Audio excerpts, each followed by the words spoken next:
Hello, everyone, and welcome to another episode of Perspective Philosophy, where we try to better our perceptions of the world through philosophical discussion. I hope everyone's having a lovely night tonight.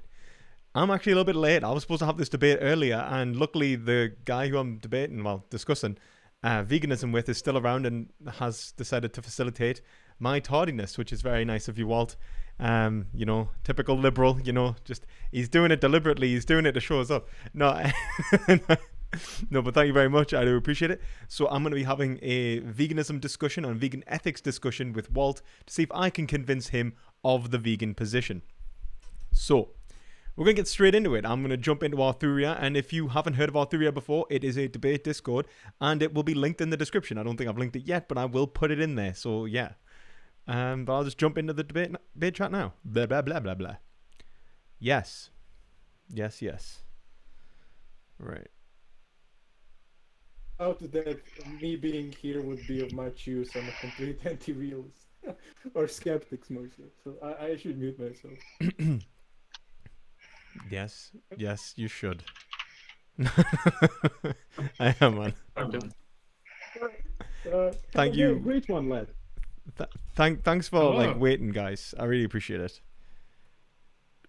Yeah, the downside of this, the only downside is that I think you're gonna have to help me with my philosophy 420 homework now because I'm a little behind. But I'm sure I can ask you a couple questions about that near the end of our time. I'll help you with your homework if you stop eating animals. I think that is a fair deal, But yeah, I'm game to get into the discussion. Hopefully, I'll just make sure that I shared this stream. I don't know if I shared it on my Discord or not. I think I gave no run up to it. I was just like, by the way, I'm live, guys. No worries. But yeah, I'm looking forward to it. And there should be an interesting discussion. And from what I saw, you're a liberal. I haven't really seen that much of your content though. Yeah, I'm a huge big fat liberal. So yeah, I talk mostly about gun stuff and the Second Amendment rights and things like that, the right to self-defense. That kind of stuff is my speed. And so it's really important to me that we have strong ethics around violence, right? And that when we're talking about violence and causing harm and all of these things, I think it's reasonable to be like, wait a second, where else in our lives are we maybe executing violence? And one of the things that we constantly ignore, I think, as a society is where are we getting our food, right? Where are we getting our products that we buy under capitalism? Because I do accept that socialist critique in a sense that, yeah, there's a lot of unethical consumption with capitalism. So there's some common ground already, and I'm with you on objective ethics being what we should do. Okay, so you're with us on objective ethics. It seems you're getting there with socialism. It sounds like you're just on the cusp of socialism. You're like, oh well, capitalism's not ethical, at least in many ways in which a lot of production isn't ethical. So, in terms of vegan ethics, where do you lie on that, like animal ethics? So yeah, so right now where I kind of sit is I don't like factory farming. Right. I am okay with people. I think and this is where I start to struggle too, because I'm okay with people eating meat in, say, survival situations. I think hunting can be perfectly ethical and reasonable. I think that it kind of depends on how we get here. When we're discussing the moral imperatives around eating animals or killing animals for a purpose, and that in a sense I can be okay with. I can be okay with certain purposes, but not others. I think pest control is an issue. Have you ever heard the 30 to 50 feral hogs meme? No. So there was people were like, oh, what do you need an AR-15 for? And I think it was some guy on Twitter or something, right? And he's like, well, I need it because there's 30 to 50 feral hogs on my property, and they're gonna come stampede and kill my, stomp on my children and kill them, and I can't have that, so I need this high capacity, weapon or this weapon capable of high capacity magazine use, right? So I can just fire a lot into them and deal with it and protect my children. I mean, that's an actual problem. I mean, Texas, right? I mean, I get it. If if it's saving someone's life. So for example, I don't know, let's say there was 10 to 15 people in general, just humans on your property, and they were going to murder your family. Yeah, man, use the AR-15. I don't have a problem with that. And I don't think that's speciesist. And I think that the main thing is speciesism. It's like you said before. well, what about survival situations? Well, it's like, well, yeah, same thing. It's like, I don't care if people eat people in those situations. I mean, best if they don't, and I would rather that if there was a way around it, then you are obliged to obviously get around it. But if your plane crashes in the Andes and, it's you or them, I'm not going to judge you for eating that person. Like, it doesn't make you wrong for doing it. I don't think it. I think ethics has broken down at that point. The point of obligation to yourself and the other has come into, conflict, and you've got to choose between self-preservation and self-sacrifice. And in both cases, so you're sacrificing yourself or the other, and it's tragic. That's the reality of the situation there. So I think survival situations and places in these sort of ethical extremes where ethics breaks down, I don't think are the best picture for when we look at animal ethics, in general, because I think that our main interaction with animals is, 3 times a day, breakfast, lunch, and dinner. And I think that in terms of how we're approaching those things, it's purely for a hedonistic pleasure, not necessarily for, I don't think it's for need at all. So, and then in terms of people hunting, I don't think hunting's justified. I don't think, unless it was necessary, as you said before, I don't think there is a justification that you can give for hunting that would really make it, that would really justify, taking another animal's life, another being's life. And it's really the consideration. You say it's about violence when we look at the state, and we look at why we care about people being violent, and it's because of the harm perpetuated upon other individuals, like the fact that it would, essentially, it would disrespect their liberty, like their autonomy. It overrides their consent. And I think that when you put a bullet in the through the neck of a deer, or through the head of a deer, or you spear it, or you use a crossbow or whatever, you're definitely disregarding that being, regardless of its intellectual capacities. Would you think that just to make it instantly more contentious, do you think that it would be okay to hunt humans, like the most dangerous game? I don't know if you've ever seen the movie The Most Dangerous Game. God. I was thinking of like high school, like community college English classes with that one. Oh God. Where we read that. I don't know. I was a soldier for U.S. Army for 8 years, right? I did the reserve thing. I did a tour in Iraq. I don't have qualms about. I guess this is something where some people get all the shock value, but it's I don't have qualms about people dying and about people killing each other necessarily. I have qualms about the conditions where that happens, right? Right. So you don't think hunting, it's necessarily wrong? So don't actually, no. Just finish that. No, I'll let you go. So, you go. So I don't think killing in and of itself is inherently wrong. Right. I think that we're looking at other maybe predicates or preconditions to the killing that are going to make it look wrong to us. So when I look at a killing as wrong, it's that's where also this kind of falls apart, because I don't think it's just selfishness in and of itself makes it wrong. Right? Because I can be self-interested in a case of self-defense, and we generally say, well, ethics are broken down, or that was an ethical use of self-defense, and that's typically where people will go, or they'll say self-defense is unethical, period. Which is more of that's a take that I don't hear that often. I don't hear many people saying that, but so I'm trying to kind of and this is where I struggle too, because I can look at, okay, well, what is it that makes killing unethical, right? In some contexts, and it seems like. It seems like intent is a factor, so selfishness could be a factor, but you could also be as altruistic as you want and murder someone, right? Right? So well, I don't think so, but and putting the finger on that, I don't know. I would say that I'd say when we look at something like murder, the reason I would say it was wrong is the disregard of subjectivity of the other. So I would say that when we look at other beings, like other sentient beings, we can see that they are conscious creatures having their own value experience in the world. And when we take their life for something that is, based on our preferences, rather than necessity, as was said with survival situations, when it's a preference to take their life or not, then we are disregarding their interests, their subjectivity. And the reason that we're engaged in this pursuit in the first place is to maximize subjectivity, namely our own subjectivity. We are moving towards I think Nietzsche calls it the will to power, the expression of strength against the world.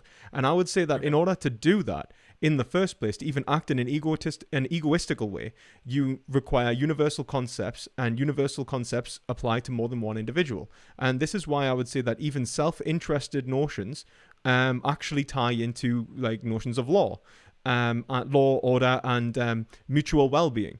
That in the embrace of universal concepts of ethics, do we find our own happiness and the happiness of the other? And this is something that's been, been ongoing since ancient Greece, and the concept of eudaimonia. Yeah. I am a little trained. I have an associate's and I'm working on the undergrad right now. now. That's cool. That's cool. Like that. Yeah, so that was why this was actually really cool to me, because it's like I can talk to someone who has like 2 to 3 times the formal training that I do and at the higher level, and I can like help kind of I'm going to use a military term here. I can help unfuck my understanding. Are you sure that's not a military term? It's a very military term. Right. But yeah, and that's more or less my goal for this conversation, because if I walk away understanding you, like for me, that's my goal. And I want to make sure that I'm sure that's most of my chat's goal. Like, I'm not gonna lie, I think that's most people's goal when they click on my channel. Like, what the fuck is he saying? Like, right. yeah, absolutely, I understand. But in that, so like you said that you haven't got a problem with people killing people necessarily, not in and of itself, which is fair enough. You're not a moral absolutist. That's fair enough. But you do have a problem with people. Let's say someone walks into a school and massacres a bunch of children. I'm assuming that's right. That's not okay. Why would you think that was wrong? I think your answer is pretty strong, and I think that's the answer I'm kind of tending towards. It's that respect of their subjectivity, right? Right. But this is where I think we start to get into the more interesting part, because I think establishing that if there are other minds in the room that are just like ours, we all share some basic. I think this is what I messaged you yesterday in the chat. I'm like, this is what I'm referring to as kind of an axiomatic value. It's a value that I think is just present. It's just there. It's not just culturally we've asserted this or anything like that. It's like, no, like we all have being, right? And part of that being is experience. We're trying to maximize that experience. If that's what we're calling subjectivity, then this makes sense. And that's more or less like my hasty summary, I think, of that point from the objective ethics video that you did. That was another point that I wanted to confirm with you, if I have that close enough to write to move on, or if I'm missing details. I think you've got it there. I think the only thing I would say is with axiomatic, I'm not a fan, because axiomatic implies that you've just you can pick and choose axioms, right? Like maths, like like whether we're going to accept like Euclidean or non-Euclidean geometry and stuff like that. And if we assume this axiom, then what follows? What I would say is that it's not something that we can assume, but it's not something that is doubtable. Like, it's indubitable. So it's like a priori synthetic, I would argue. So like in terms of a Kantian vocabulary. So that means like a priori, for those who don't have any philosophical training, a priori means prior to experience, and is usually associated with something analytic, true in itself. And the truth synthetic is something which is true after, or shown, is something that is shown to be true after experience, or inexperience rather. It is you require the synthesis in order to actually gain truth value. Now, the reason that seems like a bit of a mismatch is because Kant is a lunatic, but also a genius. Because what he realized is that a priori, meaning something that is prior to experience, can sometimes only be shown to be true in and of itself in experience. And one of the examples he gives is something like 1 + 1 = 2, or like a triangle having 3 sides. A triangle having 3 sides is something that requires the notions of space, which is an experiential property. We have to experience a triangle in order to really understand that. And he also points out like 1 + 1 = 2. That requires the experience of time. You have to actually fulfill the equation in order to come to the conclusion that it is tautological. And so that's what I would say in terms of ethical value in our relationship with the other. We internally have a conception of our own value, but in experiencing the other, we understand them as a radical alternity, as it's called, which means a freedom outside of our own, an external mind, and having that external mind is what allows us to create concepts and language and all of this. And I would say that it's something that's not something that can be doubted without actually destroying the conditions of language and skepticism from which you're used to doubt it. And that's why I would say that axiomatic. I can see the job that it's doing, but I think it's done better with like a priori. But that might just be me. That might just be me being pedantic. I think that you've got that. I think that Okay. I think that makes No, sense. I mean yeah. That's where I'm kind of interested in driving because ultimately it seems like this is also coming to some concept of consent, and then now I think like this is where I generally write. And if I make, do you mind if I engage in a very hasty generalization of vegans? Oh, And, oh no, no, I no, go for understand. it. Oh no, I go for it. understand this is. I understand that this is false, so I want to do it. So there's a few different types of vegans that I've seen, and you're not any of these. Oh, that's good. But there's so like I've right we've had like that. There's the kind of obnoxious vegan, like, and this is me as a non-vegan, right? Where it's like there's someone who talks down a lot. They use like these big like shock arguments. So like their marginal cases are like, yeah, like like you get these arguments like Godwin's law type stuff. Like, oh well, Hitler ate me. You don't want to be like Hitler, do you? Like, and you get these like kind of absurd like. I know the feeling. People keep telling us that Hitler You was know a what I mean? vegetarian. I know Yeah, I know the there's on feeling. the Yeah. other side that there's like the closet vegan that, and I've had this where there's the coworker at work that's a vegan, and they're like, if you look at what they're eating, you can tell. And if you ask them, they'll say yes. And if you ask them why, they'll just be like, oh, I don't know, it's just kind of what I do, and you do you, and I do me, and like they're just super agreeable, and they won't defend the proposition because you're in a workplace, right? And I understand. I understand that. Yeah, I get that. you know, and then there's like the online like fake vegan, like the I'm a vegan on YouTube. If it gets me views, I'll quit veganism if it gets me views. Right, I'll pick a half new of the fad, raw community, yeah, yeah, yeah. And then we have the people that are having the actual conversation about it, and that's what I feel like you're doing, and that's actually why I wanted to talk to you about it in particular as well. That's nice to hear. I think like I've been ran through on Name the Trait, and someone will be like, "Is cannibalism unethical to you?" And I'll be like, "No, not necessarily." Like, I'm not gonna lie. Name the Trait's not where I go. Like, I think like if we go marginal cases, then it's a bit better because then I think I think the whole point of it is like, and I think the difference, and I will say this, and it might be a bit contentious, and I don't mean to call out Isaac and Name the Trait again, because I don't think it's an invalid argument. It's not, but the way that it's usually perpetuated, like actually used is usually not the way I would engage in argumentation like that. I would say that it's like a lot of the time it's just looking for contradiction, and then the conversation ends. In ancient Greece, that was basically what sophists did. And the difference between a sophist and a philosopher is the pursuit for truth. So it's to go like, look, like, yeah, we've hit a contradiction. Now let's see whether we can find the truth together. And that's why there's plenty of contradictions in the Socratic dialogues, and the conversation keeps going. And I think that's really important. And obviously you're doing philosophy, so you'll see that a lot. And I think that is the primary difference between something like usually how marginal cases is applied and Name the Trait. Like a lot of the time, I mean, don't get me wrong, you get people who use Name the Trait properly, in the right way. Do you know what I mean? Mm-hmm. And some people use it good and some people use it bad. But I think that marginal cases, one of the what's the word? Propositions in marginal cases, is essentially relevant falsehood. No, it wasn't relevant falsehood. Relevant. What is it? It's relevant. Was it? It's like relevant moral difference or something like that. I can't remember the exact terminology now. But the point of the matter is that when you get to a point in marginal cases, you go, why? Why do you think that this Like, why do you think it's okay to kill disabled people? Or why do you think it's not okay to kill disabled people and then kill animals? And usually that's where we end up. It's like it's an aid to the Socratic dialogue.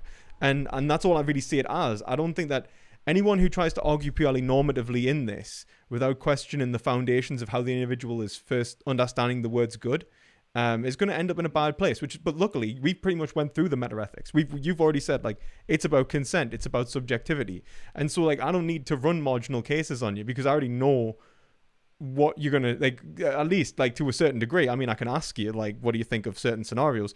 But it's not going to necessarily teach me anything that is, like I can then at least answer.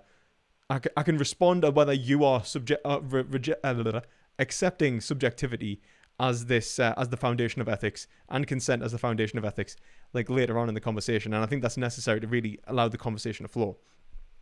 So like in the school shooter scenario, take it to the school shooter scenario. So a school shooter killing, like goes in, starts massacring innocent people. Now, in that scenario, he's disrespecting other individuals, and you would see that as wrong. Do you think that is comparable to the disrespect that we do to animals, or not? I don't know yet, and I want to justify why I don't know, if I can.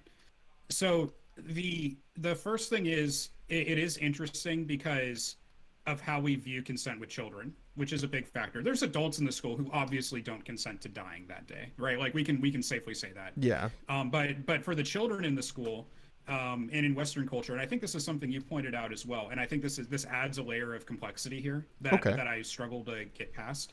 And it's like, well, children don't really consent in a way that we consider to be consent.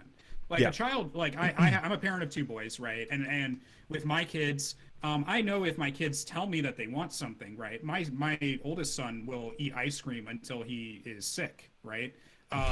So will I. Sugary food until he's sick, right? Yeah. And so in that context, it's like, well, I don't think that if you knew you'd be sick that you would do that. And like I'm kind of having to, like, I see you as I've been using the term moral subject, right? I'm a moral agent where I can understand and I can consent. I can I have this depth, this grasp of the depth of the context I'm operating in, to where my decisions are what we'd consider deliberate. And I don't think that my child has that. And I think that's kind of like a backdrop, or something similar to that as a backdrop for consent. Mm-hmm. And so then when I transition to animals, I kind of have the same question. It doesn't seem like animals have that same kind of factor of consent. The capacity Maybe they to have reason. This type of consent that the child can do, mm-hmm. right? There's a certain capacity of reason. There's a certain capacity for these things, and animals don't have them. But that in no way indicates that animals aren't of a moral regard. And so then I go, okay, but like, because I would still say, well, I shouldn't be torturing animals to death in a factory farm, right? Like, that seems obviously wrong. And if we are going to say eating animals is okay, we should at least stop that. And I think that's something that you and I would agree on. Yeah.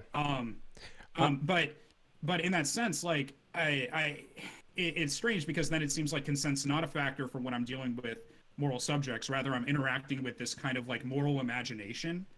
To steal a term from like Bandis and Nussbaum. But I'm interacting with kind of my moral imagination of what I think they would actually consent to. And it's like, but like, how do I get away with that? And and this is where this kind of falls apart for me. And this is where I kind of need help, like walking through, like if I'm on base with this or what. But well, this is something I wanted to ask. Like when you talk about consent, I would say it's the expression of subjectivity in the first place. It's the respect of someone's autonomy and freedom. And so when someone is engaged in in trying to express their subjectivity in the world and trying to express their freedom, they're trying to achieve desires, they're trying to achieve a certain end, and an end is in relation to their experiences in the world. And I think that the reality is that we are all very much well aware of the end of our lives being something which we want to be purposeful, meaningful, and that meaning usually relates, when we talk about it, to the production of a better outcome for like everyone. And then that's why we talk about meaning rather than just simply, our own egoistical experience of pain and pleasure. Yeah. Yeah, exactly. I agree. But so like sometimes, adults will self-sacrifice, for example, for their children, for their society. For example, you joined the military, you probably did it because of notions of duty and so on. But the reality of the situation is that's fair enough. But the thing is that it's always in respect to the subjectivity from which is trying to maximize its strength against the world. It's not individual and egoistic. It's universal. It's everyone doing the same thing and trying to rationalize how to do it. But overall, it's always in relation to what we want, the desires we are trying to maximize. So when we talk about consent, for example, there are times when we would override an individual's consent. For example, if we believe they're insane, and we would judge their insanity depending upon what they're actually trying to achieve. And because we would realize, well, wait a minute, this person is acting in such a way as to produce a consequence which would not be rational to produce. They're trying to set themselves on fire or something like that. That's awful. We're going to stop them. We're not going to let them, we're going to override their subjectivity in that. Because what we see is them trying to perpetuate something which is harmful to themselves, from which, if they were rational, they would not consent to. Or like the guy that tried to get himself eaten by a cannibal. in Germany. We stopped them because we're like, well, look, cannibalism's not going. We're not letting you kill people, and we're not letting you commit suicide, and that's just how that's going down. Because we recognize that the perpetuation of these acts ultimately undermines what consent is in relationship to. It's in relationship to the well-being and value within an individual's life. That an individual, when they're acting, when they're being urged to action in the first place, it's through desires, it's through a system of drives that is driving them towards trying to achieve a good life and a valuable end. And if that end is not valuable, if they're trying to do something which is self-destructive, it's going to cause harm to society, to themselves, and so on, then we override their consent. So when we talk about consent in the first place, it's almost a means to an end, when there are limits to consent. And that's in relation to what consent is in reference to. Consent is valuable only because it's trying to maximize subjectivity. So when we consider that a child cannot consent in the same way as an adult, one of the things that we want to do is to say, like, it's not that a child can't say yes or no. A child can say yes or no. A child can even think that they want the thing that the adult is telling, that might have even conditioned and groomed them or something to want. And we know this. But we know that the child is incapable of the reasoning that would allow them to actually understand the consequences of their actions, and so actually express their subjectivity in a rational way. So we say, look, you're not capable of consent. That doesn't mean they're not capable of experiencing what consent is in relation to, and we reject their capacity for consent for the very respect that we have for what consent stands for, which is expression of subjectivity. So when I say, like, someone bursts into a school and, okay, there's adults there certainly not consenting to die, but the children, even if, as you say, like, use this moral imagination, you're trying to work out what they want. Well, the way that you'd work out what they want is by what they are, by understanding their experiences in the world. You understand they're going to feel pain. You understand that they have, desires that go beyond this moment. You understand that there is a life narrative that can be that can be developed in order to understand what is a good life for that individual to live, and how this would be ended tragically too young. And with that knowledge, you're armed with that knowledge, you can go, look, we should stop school shooters, and we shouldn't allow this to continue. Yeah. So this is, and this is where, so I want to develop off of that now. So, because I think I can agree with most of that, and then let me know where I'm going awry here in, like, my current kind of way of thinking. Okay, absolutely. So I'm seeing that, and then I'm seeing also an issue, right? Which would be, okay, well, if there's a bunch of different definitions for veganism. So we have, like, veganism is like this preservation of animal welfare in such a degree where animals are liberated and given human rights. I've seen that. I've seen veganism is just don't eat animal products and don't buy, like, animal, like leather clothes and things like that, or like a leather couch. I've seen a whole bunch of different definitions for veganism along different veins, and I'm just kind of wondering, like, what definition I guess do we want to argue for today? Because, like, this week, actually, I can let you know this week that I've gone more vegetarian, I guess you could say. I'm still consuming some animal products. I still have a whole bunch of meat products and stuff in my fridge, but I've been going out of my way to not be, like, eating a bunch of animal flesh this week. I'm very happy to hear that you're making, like, the steps. Yeah. And oh god, remind me, because I want to come back to that note too on the incrementalism with this, because that's also, like, that's something that's really weird to me as well. It's just a strange thing with this topic, but yeah. So I'm like, okay, but if I could find out a way to ethically milk a cow where I'm not killing the young, the cow is free and lives a good life on the farm, it's coming up to me and somehow it wants to be milked. Maybe that's one thing, and maybe I can consume that milk, and maybe the same for eggs or something like that. But then, like, I would hear a lot of vegans say that's not real veganism, and then I kind of get confused, because it's like, well, these are things that are based in consent. Like, we have humans that eat placenta. That's personally gross to me, but I don't think that my personal disgust really weighs into. I think it's kind of disgusting, equation. But I think you're right. Yeah, I think you're right. I don't think it's unethical. But yeah, so what are your thoughts on, like if we could theoretically have this, like, consent from chickens, and we can see that chickens laying eggs and us taking them is, like, a non-issue, or a cow walking up to us and wanting to be milked is a non-issue, like, where would you fall on that? I mean, just getting sort of back to the like, before that, you said that like, obviously you're saying that you were incrementally reducing meat intake, which is cool. I'm glad you're on the right path there. You said something else though.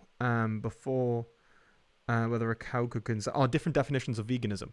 The definition that I would endorse primarily is actually just the Vegan Society definition. I think it's fit for purpose. People pretty much, it's like the first vegan definition. Well, actually, the first one that they wrote was far simpler, but I think this is probably the most, pretty much well-structured definition. People will agree, some people will disagree, but this is the one that I gatekeep. So I think that, like, what is it? Veganism is a philosophy and a way of living which seeks to exclude as far as possible and practicable all forms of exploitation of and cruelty to animals for food, for food, clothing, and other purposes. And they do this for the benefit of animals, humans, and the environment, right? I think that it basically sets out what the concept entails, which is supposed to be the beginning and end of vegetarianism, which is essentially the consideration of animals as the other, considering animals as having subjectivity and being being valuable in and of themselves. And so, that's really what I think it just basically points out: we don't engage in exploitation and cruelty to animals. And we avoid it as far as possible and practicable, and it's for the benefit of animals primarily, but then also it benefits humans and the environment. So it's for the benefit of all sentient beings, and that it's a sentient disposition. And I think that's what I would say veganism ought to always be saying. People who say it's just a diet, there was a vegan YouTuber who's actually a father of two other twin vegan YouTubers, and he's trying to argue. Oh, really? Yeah, he's trying to argue that he's an absolute arsehole, actually, if I'm honest. I'll find out who he is. No, fuck that guy. But because he's trying to argue that vegans are wrong for saying that it's anything other than a diet. Because he pointed towards the Vegan Society, and then the leadership. There was these two guys who were leaders in the Vegan Society, one after the other. There was the founder, who he said didn't see veganism as anything other than diet. And then there was the guy who came after it, who made it this sort of definition, which I gave you. Well, they were actually like very close friends. It was like Donald Watson, and I can't remember the other guy's name. Donald Watson was the founder, and he actually wrote an essay, who is apparently supposed to be okay about leather and so on. And he wrote an essay, one of the most contentious things you could imagine for contemporary society, with when you say something like this, when you wrote it, on the emancipation of animals, and right, that's like mind-blowingly like on my end, I hear that title and I'm just like, what the fuck does this mean? Like are we like, and that's I'm like, are we giving animals human rights? And then how far does that go? Like, I can't give a cow the right to vote. Well, this is the thing, exactly. Right? Like, I mean, it's about I wouldn't necessarily engage in and I think Peter Singer makes the best argument for this. Engaging in a rights discussion can sometimes be misleading.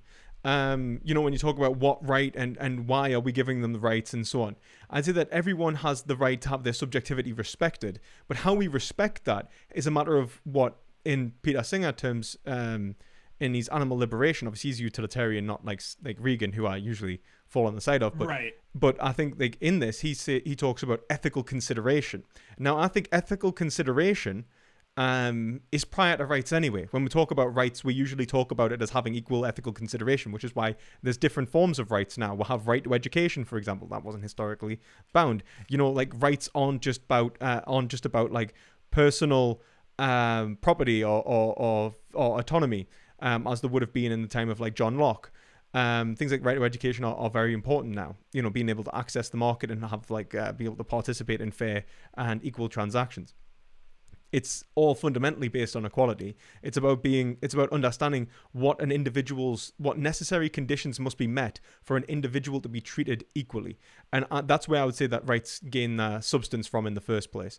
So in the case of animals gaining the right to vote, well, no, they're incapable of having the capacity to vote. They're incapable of reason and have an agency.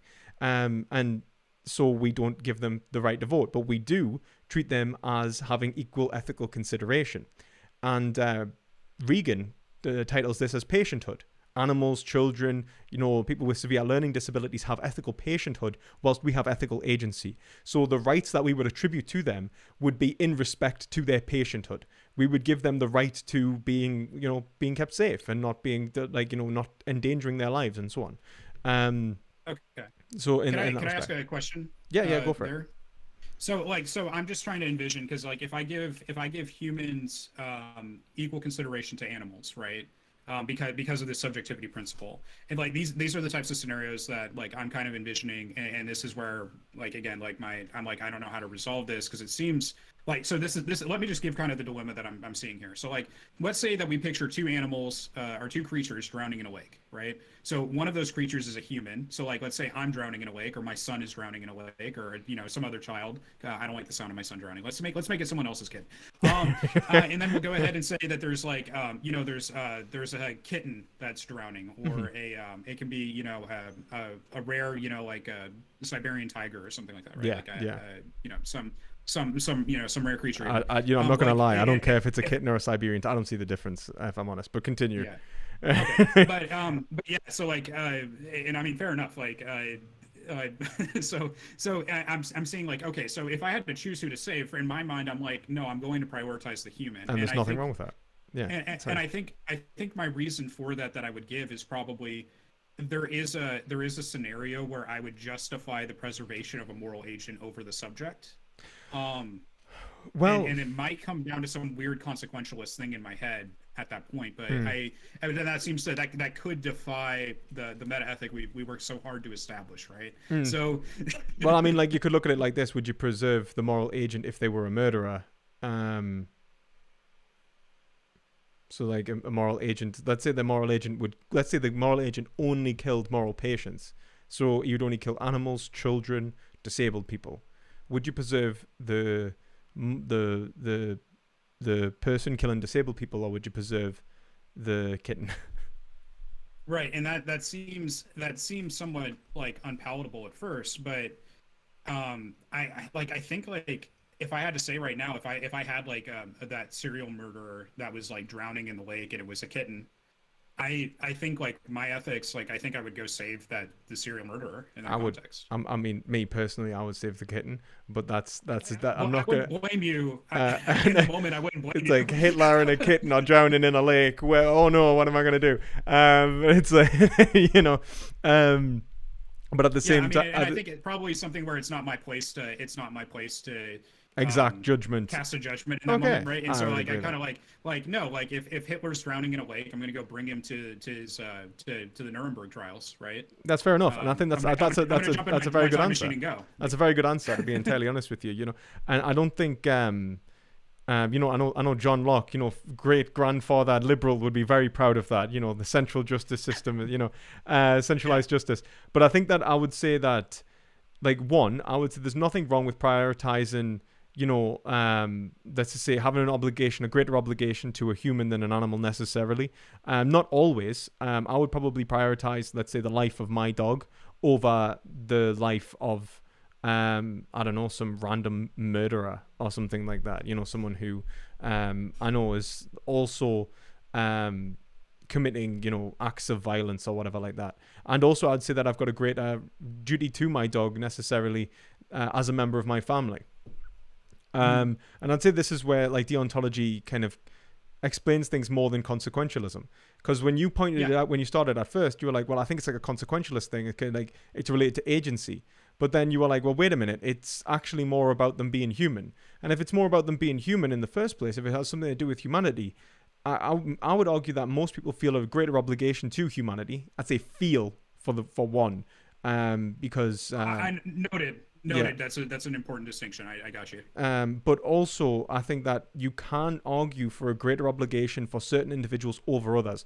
Peter Singer doesn't think that. He thinks that anyone. So there's no difference between a child dying in front of you from starvation and seeing it, and a child dying in starvation in Africa. He doesn't see a distinction there. I do. I think that an individual's proximity to you does actually have an impact in terms of your responsibility to them, in terms of the responsibilities that we are outlined in our society, in our institutions, where we may have created obligations towards one another within our society that we would protect and aid individuals so that we do not let individuals suffer, and we would consider that a crime. Like if we walk past an individual who is dying in the street, we would consider that a crime in our society. You're obligated by that deontological structure within our society. Your duty is save that person in your society. Now, there isn't that structure necessarily cross-culturally. Whether there should be or not is another question, and I think that is something that we should all absolutely raise. But in terms of our actual institutional obligations, I'll say that our obligations exist in institutions, that we should respect those institutional obligations to the degree of reason. So if we realize that, look, my institutional obligation here is really tied to the respect of subjectivity, and there are subjects in Africa, I think we should perpetuate this obligation further. 100%. Like that's rational. Same thing could be said in terms of, like something like certain institutions being justified or unjustified, like welfarism, like the point of welfarism in society to consider animals' welfare seems to be counterintuitive when we consider that we're only considering their welfare as a means to an end until they're slaughtered. So we consider their interests only in respect to human preferences. So they still have that diminished moral responsibility, and so it comes to at odds with itself. It seems irrational. We respect animals and then we kill them, and that's why I think welfarism leads to veganism. And this happens all time and time again. And this argument in terms of institutions and how institutions in society determine our actions and our reasons for actions was an argument first made by Aristotle in the Nicomachean Ethics. It's one that's been made since by people like McIntyre, and it's one that is, I would say, is brought to fruition in Hegel's philosophy of right. And if anyone's wondering about the normative aspect of this, there's a really good paper, which I always talk about, which is Dean Moyer's Deontology and Consequentialism in Hegel's Philosophy of Right, and talking about how basically we create a deontological structure to respect subjectivity in order to maximize the amount of subjectivity we respect. If we can create certain norms and behaviors at a local, level, and then moving outwards, we can basically create a structure which, when universalized, creates a Kantian kingdom of ends, which is a better scenario. Like, if everyone does not steal from one another, we don't have to worry about theft. We don't necessarily have to look towards another society and just go, how are we going to stop theft there? What we say to them is, look, do you think stealing is right and justified, and try to influence them institutionally to create that law-like structure themselves. So that brings me to another kind of question that I have here, which is, it seems like there's some smuggled consequentialism kind of sneaking in, right? Oh yeah, yeah. And where I'm seeing that is, like, we are really trying to maximize subjectivity, right? Mm-hmm. And so if maximize subjectivity is the end goal, and that's what we seek to maximize, like, aren't we just playing to a consequence of maximize subjectivity? And is that so wrong to do? Well, I don't think it's necessarily wrong. I think that where I would kind of bridge away from consequentialism is, I would say that the consequences can only really be understood through the reasons that are within our institutions which create our duties. Our duties, the rational obligations we have, exist in our institutions because of our conceptions of the consequences. They allow us to conceive of the consequences. So when I respect like another individual, and I understand that I have to be obligated to them in a certain way, I now consider them within the consequences of my actions, which is where my duties come from in the first place. And so when it's like saying, like, oh, well, what we're trying to do is maximize subjectivity.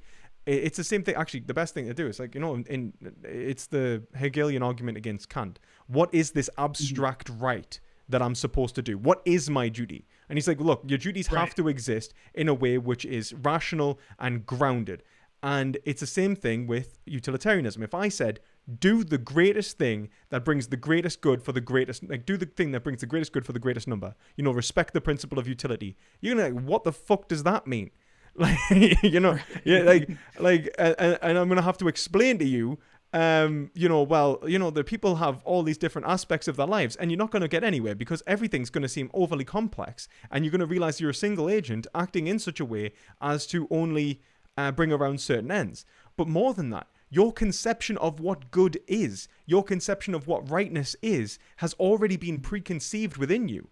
You need to actually engage with that notion of rightness, engage with your obligations, to question it, to bring it to the point in which the reasons within that notion of rightness are challenged, its validity is challenged, its soundness is challenged within your life, and then you need to restructure that duty and then perpetuate it outwards. And I think this is exactly what happens in society. We get taught what is right and wrong from our parents. We have autonomous morality until about the age of 12, where we start thinking autonomously and start trying to conceive of what we ought to do in our lives, try to be independent, rebel against our parents, and cause them to live in hell. And then we're by the end of it, we'll become adults, hopefully, and try to act as maturely as possible. We'll realize the faults of what our parents have taught us. We'll realize what advantages have come from them. We see the good that they've taught us. We see the logical inadequacies of what they've taught us. And we pass on the good to our children, who then do exactly the same to us. So another dumb question, also returning to a previous point, because I think that's also important to note the societal kind of obligations, like the way that this kind of works out, right? When we all take these individual actions, it kind of combines into this collective action that's going to be formulating society, how we see it, and creating these relationships and institutions where our duties seem to be a part of, right? And so I wanted to return to that note on exploitation in the definition here, and I wanted to ask that question of, is this like what do we mean by exploitation? Is this like a Marxist kind of definition of exploitation, where it's just like I would use a Kantian. Maximize. Okay. I would use Kantian. I would say to use using people as a means to an end rather than an end in themselves. Treating people as a means to an end rather than an end in themselves. So like using them as a means to fulfill a given hypothetical, ethical or moral, rather than treating them as the end of moral discussion. Okay. Okay, yeah. So yeah, and then in that sense, because I think that like there's that Kantian point too of like, hey, look, like, yeah, we should be treating each other as ends and recognizing each other as ends. But there are times where we do use each other for means. So like I recognize you in this conversation as another rational mind with important ideas to share with me, and this is how you and I are maximizing our subjectivity right now. We're having this exchange of ideas, and I think that's a very ethical thing to do. I think that, in fact, I think it's objectively ethical to do. It's objectively the right move that we should be having these conversations on these difficult matters. Like we need to do this. Kant actually agrees with you. He made the same argument. He basically said that we are obligated to talk about ethics and challenge authority in what he called private time, basically. But like he means like publicly doing it. But then at work, we need to maintain the structure of society, and so don't go absolutely destroying society from which we need to engage in. And that was his argument in that as well. And I think Hegel and so on takes it to another degree where he's like, look, like, you actually, to even fulfill your institutional mandate, like to do the things that you are engaged in the first place, you're going to start reasoning this just in performing these obligations within, you know, the workplace, in whatever institution it is, whether it's like medicine, school, like the family even. And in this, you're going to start challenging this doctrine, and you're going to have to start producing new doctrine in relationship to other individuals. You're going to have to come up with new doctrine together. And I think that this is where, if we hold this principle, like, look, what we are trying to do is maximize maximize the ends, people being treated as an end in themselves, you know, maximize the expression of subjectivity.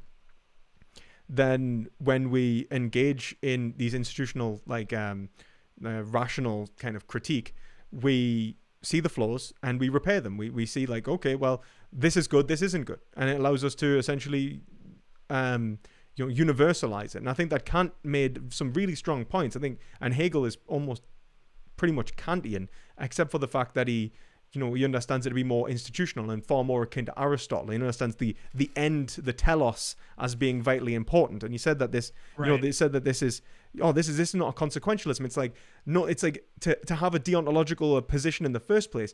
There's no sense in divorcing intention away from consequences. It doesn't make sense. What are you intending to produce is such a vital question to whether it's like, when you are engaged in that action, what was the consequences you were trying to bring around? Now, if someone can't tell you them, then they're not acting rationally, usually. Like, if you go like, well, why did you do that? And they're like, I just don't know. like a lot of the time, you're like, well, this is a bad sign. And I think this is, I think that's why you say, like, we're not smuggling in consequentialism. I don't think so. I think that when we look at things like consequentialism, virtue ethics, and, deontology, the form they get much closer together when you see the academic literature, when it gets perfected, when people start arguing more and more for why the need to, how we should engage in ethical life. You get things that are called, like, for example, perfect utilitarianism, where they start arguing about the behaviors and habits of individuals in order to produce the ideal consequences.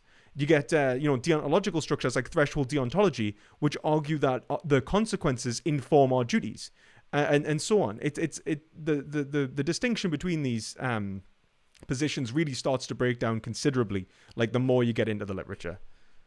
That's been kind of what I've been finding too. Like, and then also when you start to look at a lot of the more, I guess, like contemporary scholars, right, on ethics, like Rochelle's and such, right, you start to see these like kind of hodgepodge systems where any reference to I'm a 3-in-1 system is kind of more like a cursory.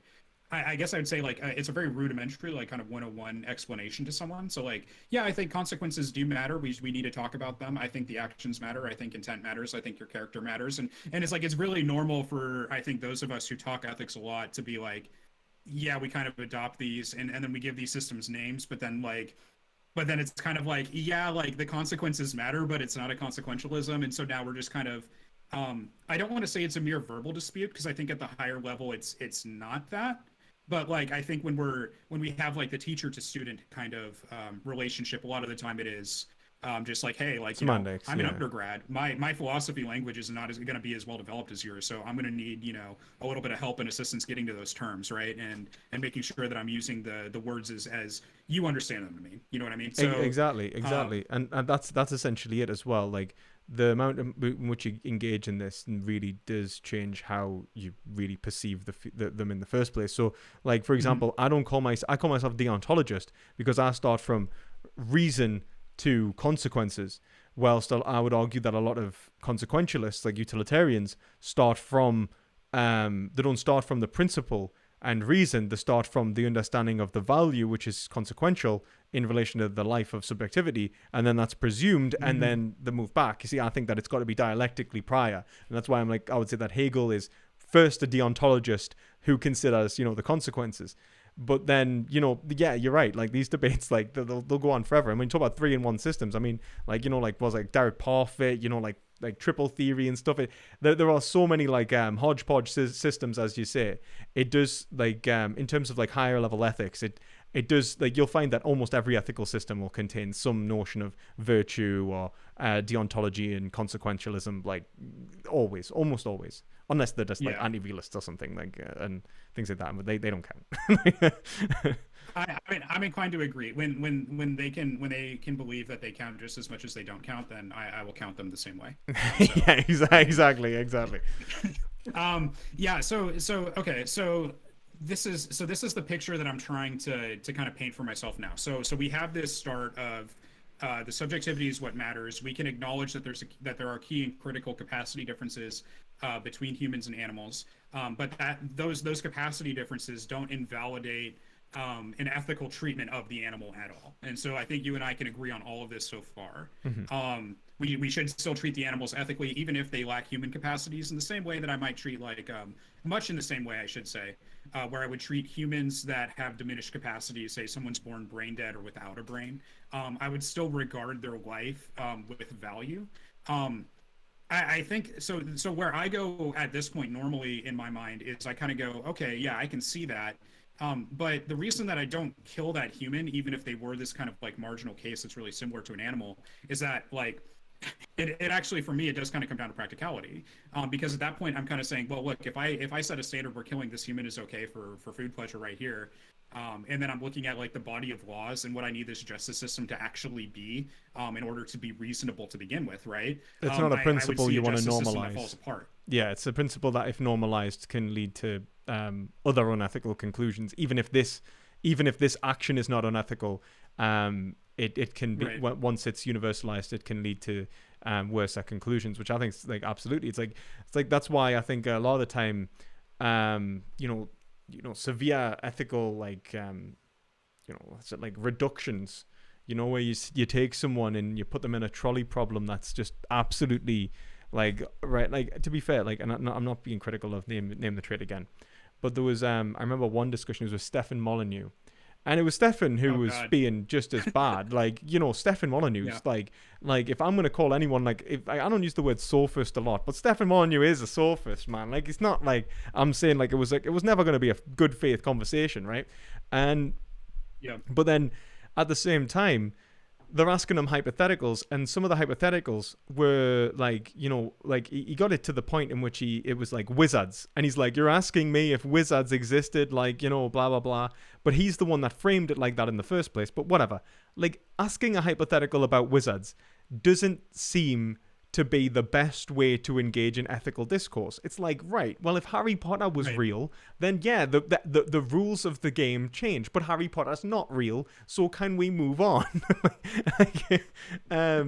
Right. And I think that's the case. It's like, well, yeah, like, look, if animals actually were zombies and didn't have sentience, and we knew that for a fact, it would change things. Same with people. Same with other, like, whatever else we're talking about. Like, if we knew AI was going to be sentient or something like that, you can literally, add ad hoc any like situation that can invalidate. So I remember doing this. I think it was actually at A level when we talked about whether it makes sense to talk about the ethics of a system in extreme circumstances.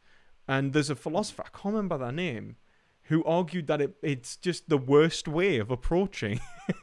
Like, some people like hypotheticals. Some people love them, some people hate them, but they have that place. But ultimately, I don't think finding out like an actual ethical conclusion, you can rely purely on hypothetical circumstances.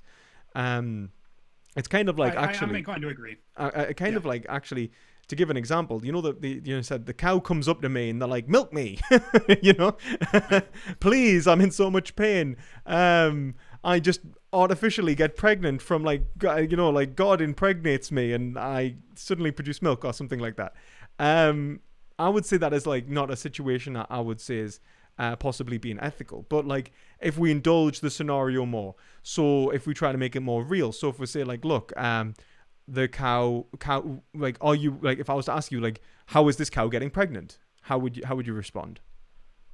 Well, I mean, I know the process is artificial insemination right now, but I'm trying to figure out the difference between, like, so I've heard the vegan argument that that's rape, and one of the issues I am trying to figure out is how artificial insemination is rape because the cow can't consent, but then also a bull mating with the cow is not rape when the cow can't necessarily. I suppose consent to the that difference either. would And, be I suppose the difference we would argued would be whether the cow's resistance to the bull or not. So, for example, does it cause harm to the cow? I think, Right. like, so, like, for example, it's not simply the act of artificial insemination, it's the fact that cows have to be tied down and will resist and don't want it to happen, a lot of the time. Another argument I think that could be made is that a bull is not a moral agent and so could not be held accountable. It is rape, but it's not capable of rape, so it can't actually do it. we would still call the action wrong, though, right? Like, if that was We the would call case, it like, natural wouldn't we evil. still I call think that that's wrong? we'd call it like a natural evil if it was causing Right. like. But I don't think it necessarily is, because I don't think that cows are all like in suffering because bulls are having sex with them. Like, I don't think that's what goes on. I mean, don't get me wrong. I don't really engage in research working out whether cows enjoy sex with bulls. But I mean, fuck, man, me either. Like, but I'm assuming that cows aren't necessarily. I know that, like, it's kind of iffy with cats with that, like, serrated dicks and stuff, and we can definitely, we need to do something about that. But Yeah. but like, in terms of cows, I don't know what goes on there. Like, I mean, that's a cow's business, right? But like, whether it's causing suffering is what I would say that is it's in relation to. And I think one of the big things is that, we know pregnancy comes with its risks. It comes with, like, the risks of disease. It comes with the risks of, even death. And obviously, we also have the production of another life, of whether it's a good idea to produce another life who is then dependent upon us or its mother, who we then have to look after. And also, are we going to allow that calf to drink the milk? If we're not going to allow that calf to drink the milk, then how are we removing the calf from its mother? If we're removing the calf from its mother, are we defying the maternal bond between calf and cow, which causes the Right. cow distress? And there is all these factors to consider before we even get on to the point of milking. Yeah, and I'm inclined to agree with that. And pardon me, I'm my chat's telling me the volume's a little low on us both, so I'm just trying to check really quick. Oh yeah, Is yeah. that good? Yeah. I just want to make sure. Let me know, chat, if that's good. We're gonna keep talking. Other people have been okay, so I think we can continue. But yeah, I think you're onto something there, which is yeah, like we have these animal and animal interactions. We do have this natural evil, but we don't have to choose to participate in it, right?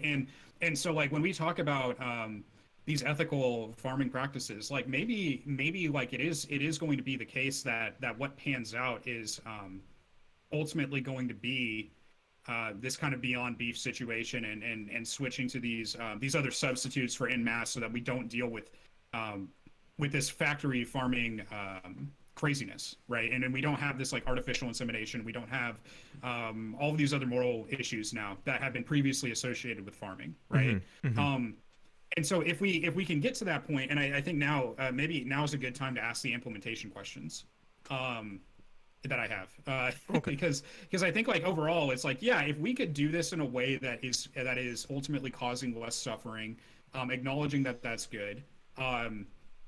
To avoid suffering as a general principle, right? Then sure, like let's do that. So the first implementation question I would have is it possible for me to respect something that I kill? And my answer right now is yes. So an example of that respect, if we're defining respect as a regard for the subjectivity and everything of the other, right?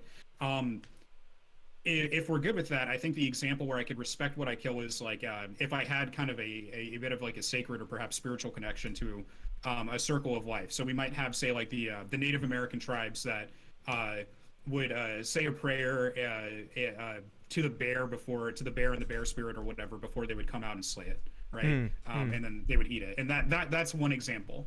I think another example may be like if I'm a soldier in a combat environment, let's say, and while I am in a survival environment, I can respect that what my actions are doing. Like these people have families on the other end, and because of that, how I conduct this action, of defensive violence or even offensive violence, I limit it and I curtail it in certain ways. My respect becomes embodied in that action as I carry it out. I mean, so yeah. And so like I don't kill the person and then their family, right? I instead of, in that context, I kind of transition what I think of from I'm trying to kill the enemy to I'm incapacitating a threat, right? And that's typically the language you hear with ethical self-defense. Is it's not about killing, it's about incapacitation, and typically reliable incapacitation, which is why in America, we get guns. Yeah, So,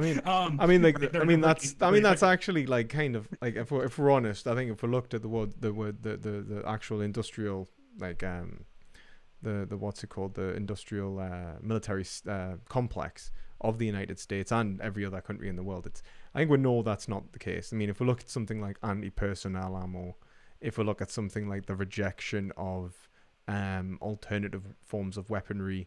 For example, they made a gun that would blind people temporarily. I'm pretty sure that was rejected by the U.S. military. The U.S. military is not in the business of necessarily saving lives. Don't get me wrong. No. I think that they, everyone, pretty much every nation needs a military. I'm not one of those people that thinks that we can just get rid of abolish the military, defund the military, because it's like, haha, and then somebody doesn't and someone fucking invades you. So like, yeah, I get it. Like it's not as clean cut as just, we're just going to assume everyone's going to be great. Right. Yeah. Like there's cost implementations too, right? Because to stop a threat with 5.56, in the civilian market, that's going to cost you about 50 cents for the Army, it's going to cost them about $600 to $800 for the rifle. Yeah. Right? So like if you look at that, and the training cost is very low, and if you compare that to a lot of the other means, like I worked in psychological operations, so I was a bit of the U.S. Army wants you to know that they don't create propaganda, they create media products, and that there's a big difference. But that was what I did, right? And so I was a propaganda man for the U.S. Army, and we would also though be involved in what we call psychological action. So for instance, our secondary, or you could say even our primary weapon system could be argued to be our loudspeaker, our voice choices, right? Hey, civilians, stay inside. We don't want you to get involved in this. Hey, we're going to be over here conducting operations. Do not approach us, or you're going to get shot. Like, we cannot have you come by. And that type of thing. Well, paradoxically, you have a military operating in terrain, and in and of itself, that can create lethal risk to civilians and to enemy fighters in that area. But right? also trying to the name of minimize the it. game. Right, but on the other side, yeah, we're minimizing collateral, right? And so they use terms like a combat multiplier, or a force multiplier, to kind of describe what we're doing, and we're doing it with non-lethal means. And that loudspeaker we can use for crowd control as well. And there's also other devices and stuff that we had access to that for non-lethal crowd control. I guess same as like police do in the U.S. And Yeah. again, not to say But it's the same with, I mean, police in the US. Issues, No, right? no. Like I for their mean, use, that's a but- great example. I mean, police in the United States, they're taught their first use of force is their arrival on the scene. It's like literally just being, like having a police officer there is a use of force. They know that. Like just being able to give commands, like stay where you are, is a use of force. And I think that's the best way to look at it. But I think that like if you compare like, trying to minimize harm there, like the police rock up, it's pretty much, it should be. I mean, obviously what we've seen in terms of every single nation in the world is that the police don't always do the right thing. Oh, what a surprise. Oh my God. I couldn't believe it. 100%, right? And same with the military, same with doctors don't do the right thing sometimes. We don't necessarily talk about, like Dr. Shipman and so on being like, we do actually talk about him, but we don't talk about, medical negligence as much as we talk about, police negligence and so on. So it gets political real quick. But the things that obviously it's very important to recognize that use of force obviously is in relation to, I think, obviously respect of subjectivity. It should always be, we use force in order to respect subjectivity. I'm with that. But in the case of like, let's say like, I'm probably fairly controversial on this. I don't believe in this pray to the bear spirit, you can go and slaughter something kind of nonsense. One, because I don't see a reason why their tradition would justify their action, for the same reason that I don't see the Native Americans being slaughtered by the Americans for their tradition was justified. I don't care if the British and Americans prayed before they gave smallpox-laced blankets to the Native Americans. It was wrong. It doesn't matter because it was the direct rejection of subjectivity, but it was in relation to an abstract form of right, which made them feel like it was good. They made them think as if it was good. And this is where I think that I don't like the woman, and I want to stress this, I really hate her political philosophy. I dislike her very much. But Ayn Rand makes a very good point here, where she says basically almost every ethical system in the world is subjective. They're not actually considering what is objective in and of itself. They haven't actually taken the time to ground that system in the first place. Praying to a bear spirit has no ethical significance, I would argue, in terms of whether it actually respects the subjectivity of the bear or not.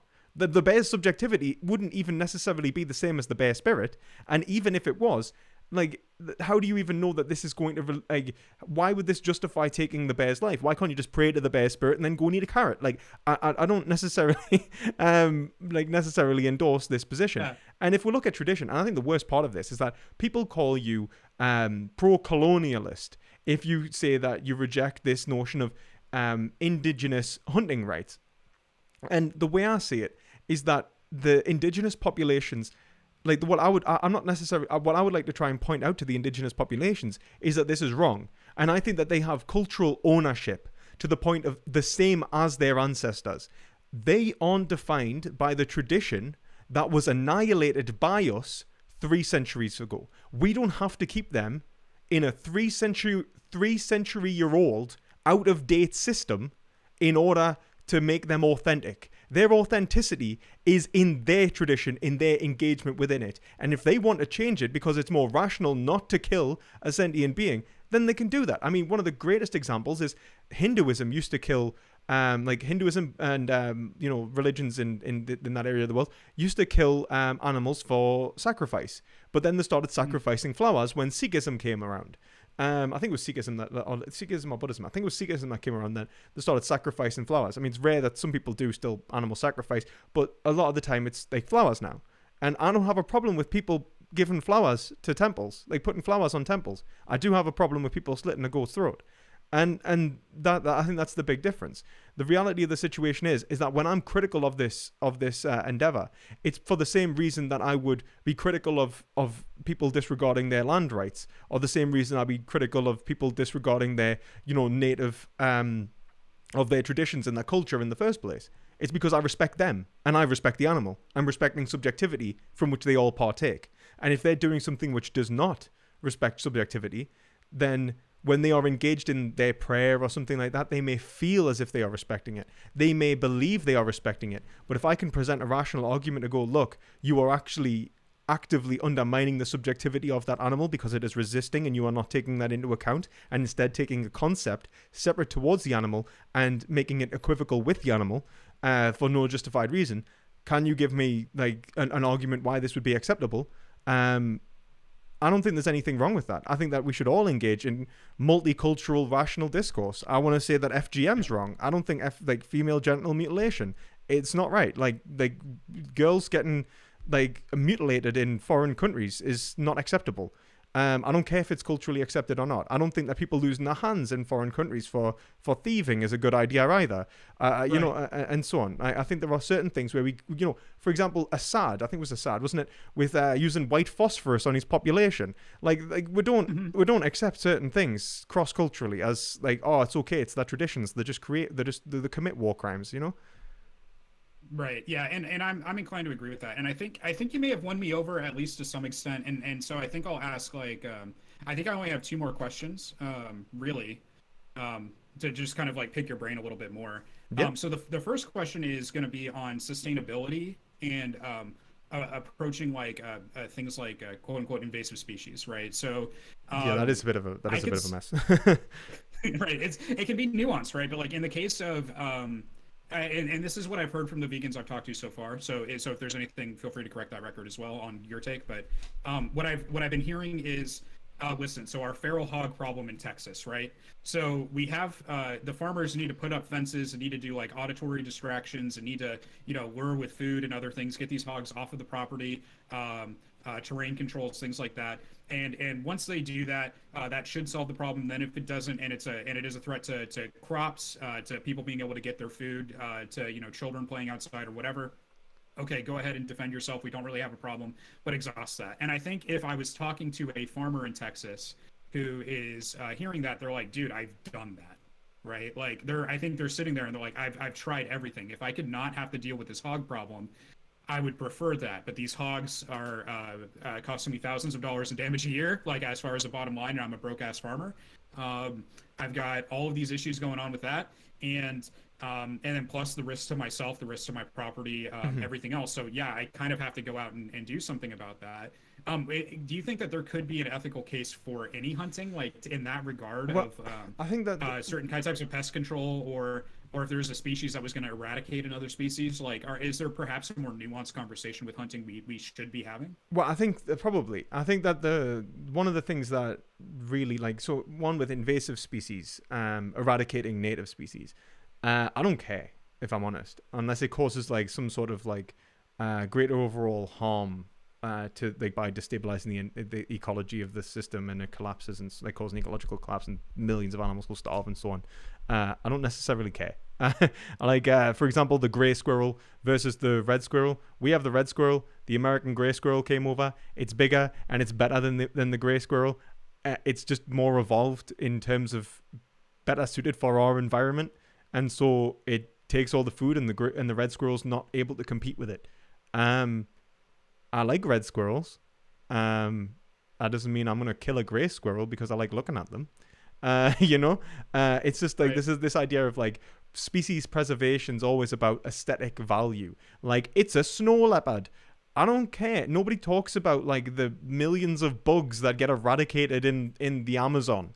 Like, snow leopards are going to go extinct, but they look so pretty. What kind of discourse is this? Like, that's not the value. Like, I don't value something's life simply because of how Fair good enough. It looks. Yeah. And then, in terms of, genuine moral harm, like, something murdering your child because you weren't there, like, or something like that, and so you got to protect it with by shooting the threat from preventing the threat from your child. That's different. I think that's totally justifiable. If someone was on your property, or some sort of rabid animal or something like that is on your property, and you need to protect you and your family, try non-lethal if you can. If you can't, then kill it. Yeah, fair enough. I'm not going to argue against that. I don't think there's anything wrong with that.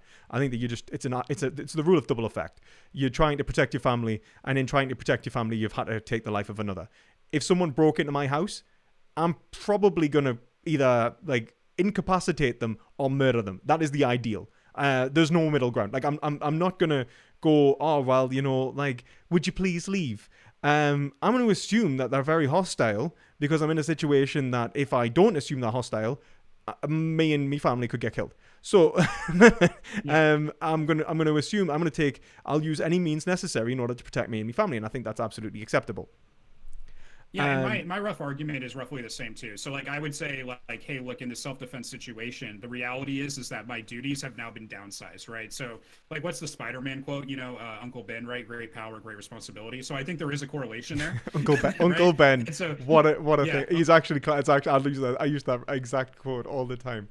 Yeah, based Uncle Ben. But yeah, like that's more or less my point. Is that like, hey, look, now my power has been downsized because I can't influence other things. I'm stuck in this situation where it's me or them. Which is exactly where the discourse needs to myself. I think that's exactly where the discourse needs to be taken in terms of political action.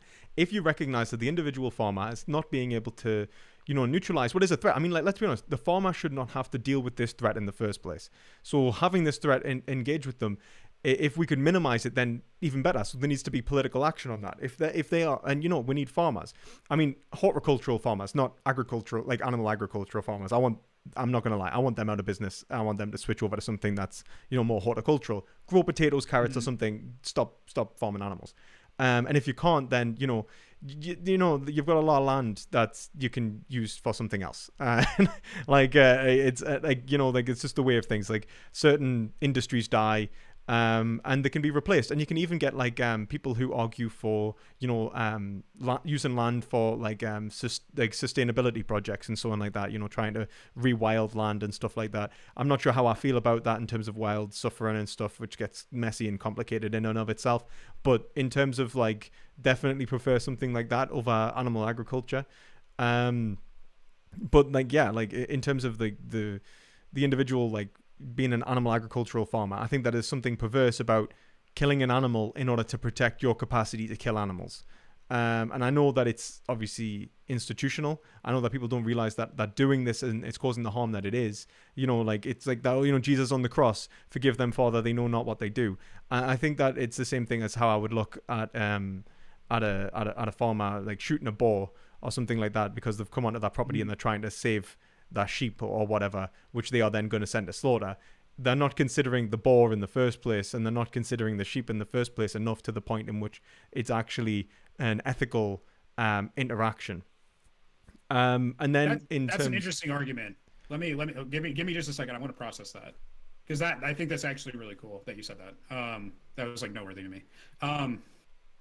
They're not considering the sheep, say in the first place, or whatever their cattle or whatever with this boar problem, because of how the boar's already been treated, right? And so or because of how that cattle's already been treated and what its purpose is to them and their intent with it and everything. And so the argument is, hey, look, when they're killing the boar to protect the crop or to protect their animals, right? It's kind of like, hey man, we know why you're killing it, and you're killing it so that you get to be the one that kills this, and that's still jacked up in your view. Yeah, exactly. Right? I mean, it's to protect themselves and their livelihood, not the animal. And so it's engaged in a form of whether what we have to ask the first place is this industry justified? Are you justified in engaging in this practice within the market? And I think that this is why political action is so important, because it demarcates the limits of the market. We don't sell slaves on the market anymore because we believe that it's wrong. Same thing as we don't allow for certain items to be sold in the market because we see it's dangerous and exploitative. And I think that it's the same thing with veganism. I think veganism is a private enterprise. I think, I'm surprised the libertarians don't like it, because it's the private limitation of the market based on an individual's capacity to understand a moral argument. So, going and saying, look, we've created an institution which verifies a product as vegan or not vegan, in order to essentially create a market limitation. I'll only endorse products which are labeled vegan, and I mean that in terms, of course, like veggies and stuff. Like you don't have to worry about that. But like contentious stuff, labeled as vegan, allows me to essentially endorse a market that I think is justified and unjustified, and it gives greater agency to those individuals within the marketplace. And so like it's the individualistic limitation of the market. Like it's individual non-governmental political action, which I would have thought, libertarians would at least like the concept of. I actually, that is something that I rail on too, because there's a lot of concepts where there's things like, hey guys, unions, right? Unions are representing your interests in where? The marketplace of where you work. Like maybe you should be pro-union a little bit, right? That doesn't mean you have to endorse every union action that's ever happened. Like unions have gone really wrong in America in a lot of ways. Oh yeah, but there's a lot of really good things everywhere that they've done too, and we can look to that and say, hey, look, your labor is being exploited by these corporations, and it gets devalued over time, and this is an issue. And it's really nice that you can work together in the market to control the price of your labor when the corporations get to do that the opposite way to you. It's really nice for you to have a vehicle where you can resist that and be treated how you should be valued, so that way you can not feel like you're completely alienated from your labor, to use a particular philosopher. I was going to say, I wonder who thought of that. I think like 100%, like I completely agree. I think that the only thing I have with unions is that in an economic sense, and this is probably the market socialist coming out in this, I think that it doesn't actually cause it doesn't give a solution to the problem. Because let's say you had a union which managed to give workers massively increased rights to the point in which it causes an issue for the corporation, which is what a lot of the libertarian sort of people try to point out. They're like, look, it leads to like the limitation of profits, which then prevent the organization from, working effectively and so on and so forth, and economic arguments, like pragmatic arguments. There is something there though in one respect. I'm don't get me wrong. I think that American unions need to grow. That painfully small. Like unionism in America is so unbelievably dead that I don't think that you're gonna have to worry about market destabilization because your unions don't exist. So I think like in terms of like getting better rights for employees is a necessity. But at the same time, the liberalism, like obviously I know you're a liberal, but the liberalism in unionization only tries to medicate what is a bad problem. And the issue is that if an individual was an owner in a worker cooperative or something like that, they would then be able to go, look, what are we being paid and why? Does this make economic sense for the corporation? Would I be willing to sacrifice getting paid in order to maintain this business within the marketplace if I know it's essential or not? And they can make these decisions in terms of and then that way when we talk about trades and actually engaged in in economics, the problem is unions sometimes seem detached, and obviously corporations are incredibly inconsiderate. They act only for profit. So you've got one side acting only for people and one side acting only for profit. And what we really need is someone acting in a self-interest within their own organization, or in mutual interest in an organization, where you go, like, wait a minute, what is mutually beneficial here? And that's the union between those two poles, which are contentiously fighting, I think, in the atypical union versus corporation format within capitalism. And that's why I would argue for something more akin to market socialism. But yes. And I don't want to get totally off track there, although I think we could have a wonderful conversation on that could educate me a lot, because I'm not too big on economic philosophy. I understand like a little bit, but it's not my area. I need to do loads of research myself. So we kind of digress. I made the union note, so that is but yeah, on the note of like the implementation, because capitalism is, for lack of a better term, just a bitch. It's going to be a thorn in our side. This is probably a speciesist and sexist term. I apologize, chat. But it is kind of the thorn in our side as we try to do all of this, right? Because we do have, and this is the final implementation question we have.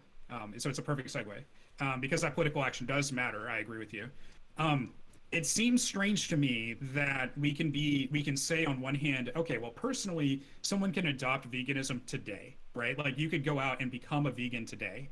And that's totally reasonable. And for most people in like the US or Europe, right, that's going to be feasible for them. They have the budget to do that. The options exist in the market, right? But then we kind of get I think it's like the Downs paradox, where like the more people do it, the more people get kind of excluded and alienated. Um, we kind of see that there's only so much in the way of vegan products currently on the market. So if everyone transitioned to veganism tomorrow, and simply refused to eat meat products, we'd have a whole bunch of people just revert back for survival needs and stuff. Well, I think and that so it's like, okay, it makes sense to incrementally do it, but then on the other side of that, I'm going, man, like if this is mass extermination, or not extermination, but just mass killing, let's say, mass torture, this horrendous evil, it seems so strange to me to be like, yeah, man, let's just let the market, kind of work its course, and we'll eventually become more ethical over time as people kind of enlighten themselves to this issue. And we'll just slowly stop the mass killing. That's good enough, right? I mean, it's like that seems so strange really, to say as a society. yeah, but I mean, the reality of the situation is that's all you can do within a democratic environment is try and rationally convince others. I think that in terms of like, so for look at it like this, like we could like we can create movements and political movements and so on that are against racism, that are against sexism, that are against like horrific acts of violence all over the world. But the reality of the situation is you can't force moral progress. Moral progress is a rational endeavor engaged by agents for the benefit of for mutual advantage, and it's not something that we can perpetuate. And then force another to do. And I think a good example is something like, like many of us would probably agree that women's rights were probably better in Iran, post-revolution. Like, women were being treated in a way that was probably more respectful for their autonomy. I mean, I don't know very much about the history there, but from what I'm aware, that women were given more consideration in Iran before it became theocratic when it was under the Shah. And obviously that was a very American influence.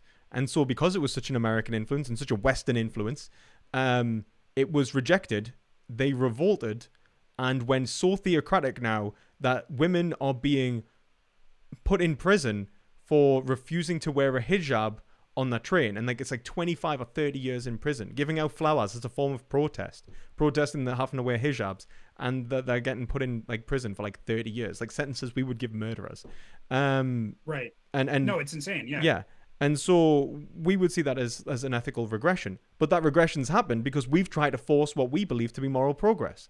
And what they've seen is cultural influence, and they've rejected it. They felt as it's a master-slave dialectic. They felt that they're getting told what to do. They don't see the reasons for why we are engaging in this discourse in the first place. And what we should have done is, rather than try to perpetuate a norm and say, like, look, you should do it like this, and, work through that sort of thing, open up discourse is what needs to happen so that the population can think for themselves. And so they go, well, wait a minute, I don't want to imprison people for protesting the hijab. That's nonsense. Do you know what I mean? That's why moral discourse is so important. I think as well, in terms of implementation, in terms of the marketplace, a slow implementation is more than likely in any ways. It's just the way that I think it will happen. And I think it's, people say, well, what would happen to all the animals? And it's like, well, let's be honest, all of those animals are going to die. It's probably like a few generations from now where we'll start to see the diminishing numbers actually, come down small enough to the point in which, we're starting to see real destabilization of the meat, dairy, and egg industries.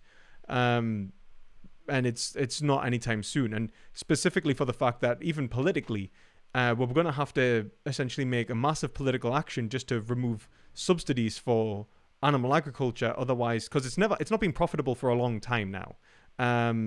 Like, for example, in the UK, under CAP, 60% of profits for dairy farmers was through subsidies, farming subsidies from the European Union. And we're changing that now, and it's actually changing. It might actually be a bit better. But the reality is it's not very profitable. They need those subsidies because of the price of milk. Otherwise, the price of milk would be so high, people would be alienated from the market anyway, and the product probably wouldn't exist, at least not in the way that it does. People wouldn't be drinking it because it would be so expensive. The true cost of the products is totally alienated from the consciousness of the average everyday individual because of farm subsidies.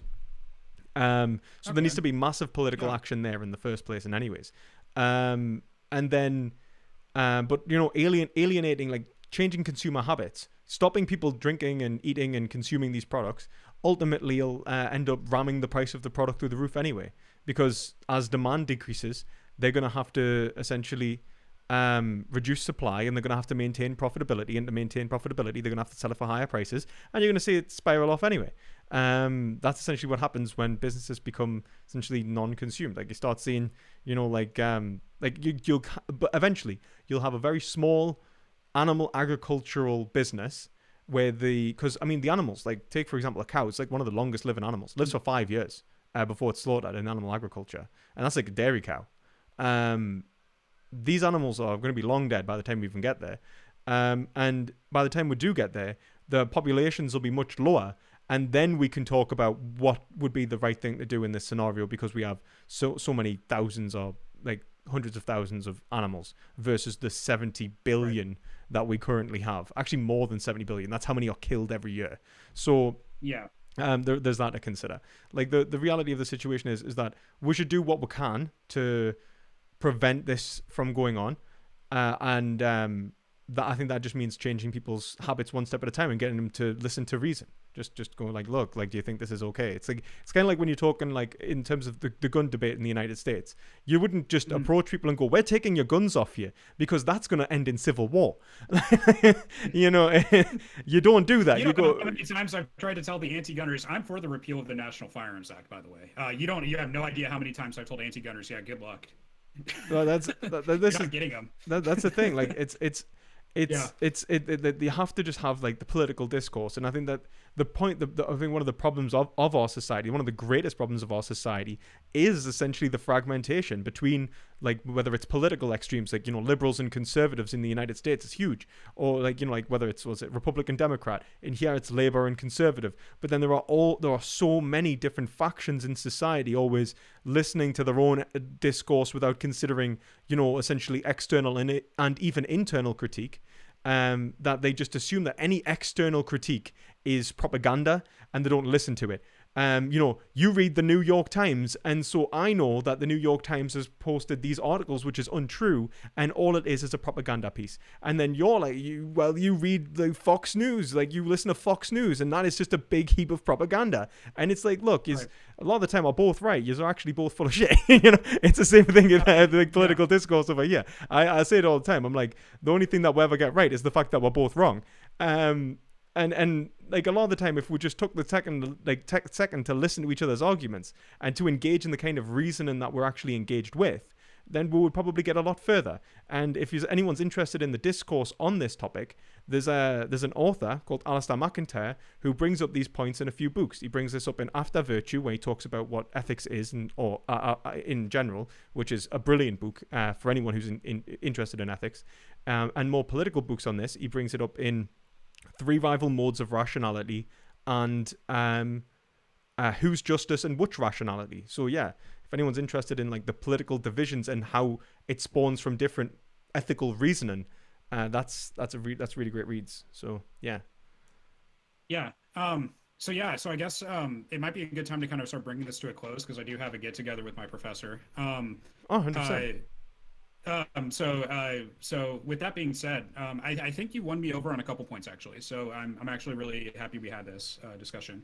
I think you won me over on dairy consumption, and the particular problems with that, because I think that's something that I've mostly phased out anyway, just for I don't want to say I'm lactose intolerant, but I also don't think dairy sits well with me.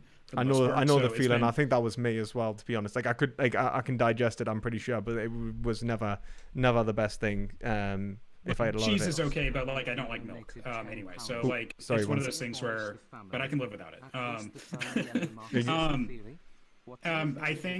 think where I'm not convinced yet is probably on the sustainability issues with like invasive species and hunting. But I think that's a more I think that would probably launch us off into probably about 3 hours of particulars that I'm not ready to engage in. Yeah, that's fair enough. I'm just that's fair enough. I think that there's arguments that have yet to be even dealt with. Like, for example, the implementation of gene drives is a new thing that we can talk about. Like, so the genetic modification of species and so on to not reproduce or not have as many offspring and so on, which is like a game changer. like they're talking about doing this to mosquitoes as well to prevent the the spread of like malaria, yeah, stuff like that. There's like loads of stuff. Like technology, I think will probably be the solution in the end. So science, we're way out of it somehow.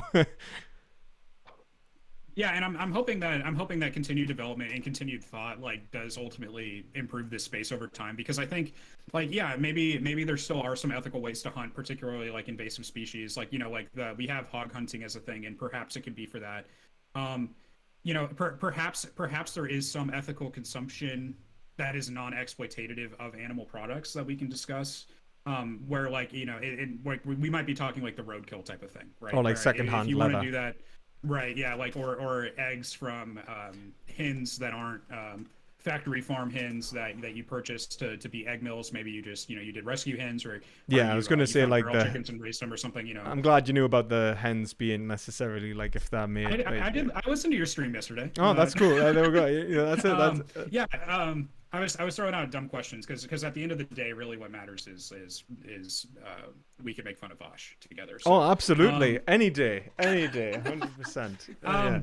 So I guess like I don't know if you have anything else in closing before I hit you with one homework help question for me. Oh yeah, no problem. If I've earned it today. No, that's fine. I really appreciate the conversation. It's been really great. Yeah. So this is completely off the wall from the subject. I don't know if you're familiar with like the Carnap and Quine dispute. Not very well. On analytic. If we can even do metaphysics at all, right? And what that means to yeah, was it? Oh my God, what is it? What? Just the dogmas, the dogmas that's of empiricism. Oh my God. Honestly, I don't think I could comment on Carnap and Quine very well. I think I'm so continental that like all of like if you had asked me a question about any continental thinker, I could probably answer it with some level of like even if I'm not an expert, I would probably answer it. With analytic thinkers, my experience of Quine is essentially that from what I'm aware, he's more of like a phenomenalist, is he not? But I can't really answer it. I'm very sorry. I'm sorry. You're gonna have to do your homework. I'm really sorry. So I think his thing is like he's saying metaphysics is more of like a real thing, and how we identify the items or what we're describing. So like any entity or object we describe is through descriptivism, right? So like I can describe this object empirically, and that's how I know it's there. Versus I think more the Carnap side seems to be listen, I'm not saying that there's a description of this thing that is out there. When I say this exists, I'm saying it's useful to adopt a framework of this object of X, right? When I say that exists. So he's more like non-cognitivist with metaphysics. Right. I think what I was going to say, one of them I think is a phenomenalist and one of them's like a realist to some degree, but I don't know the ins and outs. I definitely need to research it because I should know it to talk analytics, but I'm just lazy in that respect. I'm being naughty, really. If I can get away with that on my education path, that's really all I need to know, because then I can just hightail it after this course is done and go away from analytic stuff, and that's good enough. Well, I think analytic philosophy has its place. I think I'm very critical of it, like sometimes. But analytic philosophy, I was talking this with one of my professors, and he does both continental and analytic philosophy, and I was saying to him, I was like, how? I'm like, how do you do it? Like, I just can't get away, because at the time I was doing both an analytic and continental philosophy course. Like with my master's actually was part analytic as well as being continental. Like I was doing like Peter Geach and stuff like that, in like the philosophy of mind. And I was quite analytic based in terms of the philosophy of mind. But even then I approached it from very continental, but in the way that the right and stuff like that, I was so unused to it. I was like, I'm like, this is just such a different tradition. And he's like, it has its place. And I think that's probably the best way to look at it. Like, I think that sometimes analytic discussions really add clarity. Like, sometimes analytics can come into a discussion and then just say, like, what the fuck are you talking about, man? This is just poetry. Please stop. And then sometimes continentals come in and they look at the nuance and the like the human condition a little bit more. And I think that both of them have their place. I think. As harsh as on analytics as I can be. But yeah, well, good luck for your homework as well. I'm really sorry I can't help you.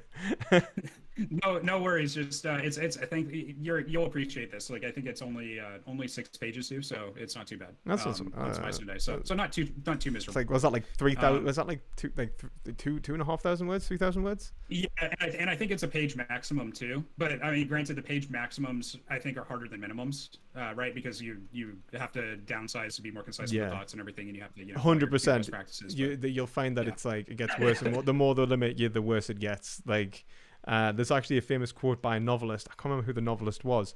He says, "I would love to write short stories. I simply don't have the time." You know. Yeah. I would have. If I had more time, I would have written you a shorter letter. I think was that Lincoln Churchill? It was somewhat important. Oh yeah, that was like I think that was an ex-president. I think that was an ex. Yeah, but absolutely. Yeah, but yeah, thank you, man. Thank you so much. I really appreciate your time, and I feel like I got something out of this today, and I feel like I got to learn that side more, and that really helped me. So thank you so much, man. Yeah, well, Appreciate you, Lewis. I'm really appreciate the conversation, and everyone in my chat, go and check out Walt's channel. Just go and say hello, show some love, from Perspective Philosophy, and obviously thank you to Arthuria again for hosting this. Really appreciate it. And check out the link to Arthuria if you want to see like discussions, debates, and so on like this. There's even moderators and stuff you can get. So, yeah, check it out, man. Cool. Yeah, thank you. And also, I'm gonna plug for my people. If you haven't seen the objective ethics video from Lewis here, go check that out. Perspective Philosophy's link is glued. It's sticky to the top of our chat. So you go check that out because I've watched it probably 5 times, and I keep getting new stuff out of it. So. Oh, well, that's nice. That's like someone actually understands it. I just get messages from people saying I have no idea what the fuck you're talking about. I replay it, and I'm like, wait, I missed this, or I didn't understand this, and I'm like, oh wait, okay, this makes more sense, or like, oh wait, now I have a question, and I replay it. I'm like, oh okay, that question's answered, and then I go. But I mean, it's a long video, it's a long presentation, but you're flushing out meta ethics, and like your way of doing it is, I think, better than mine. I have issues with like some of the things you say on consciousness, but I don't know anything about that philosophy yet. So, consciousness is a very is a messy little area, but yeah. Another time, I'm going to be taking a course on that.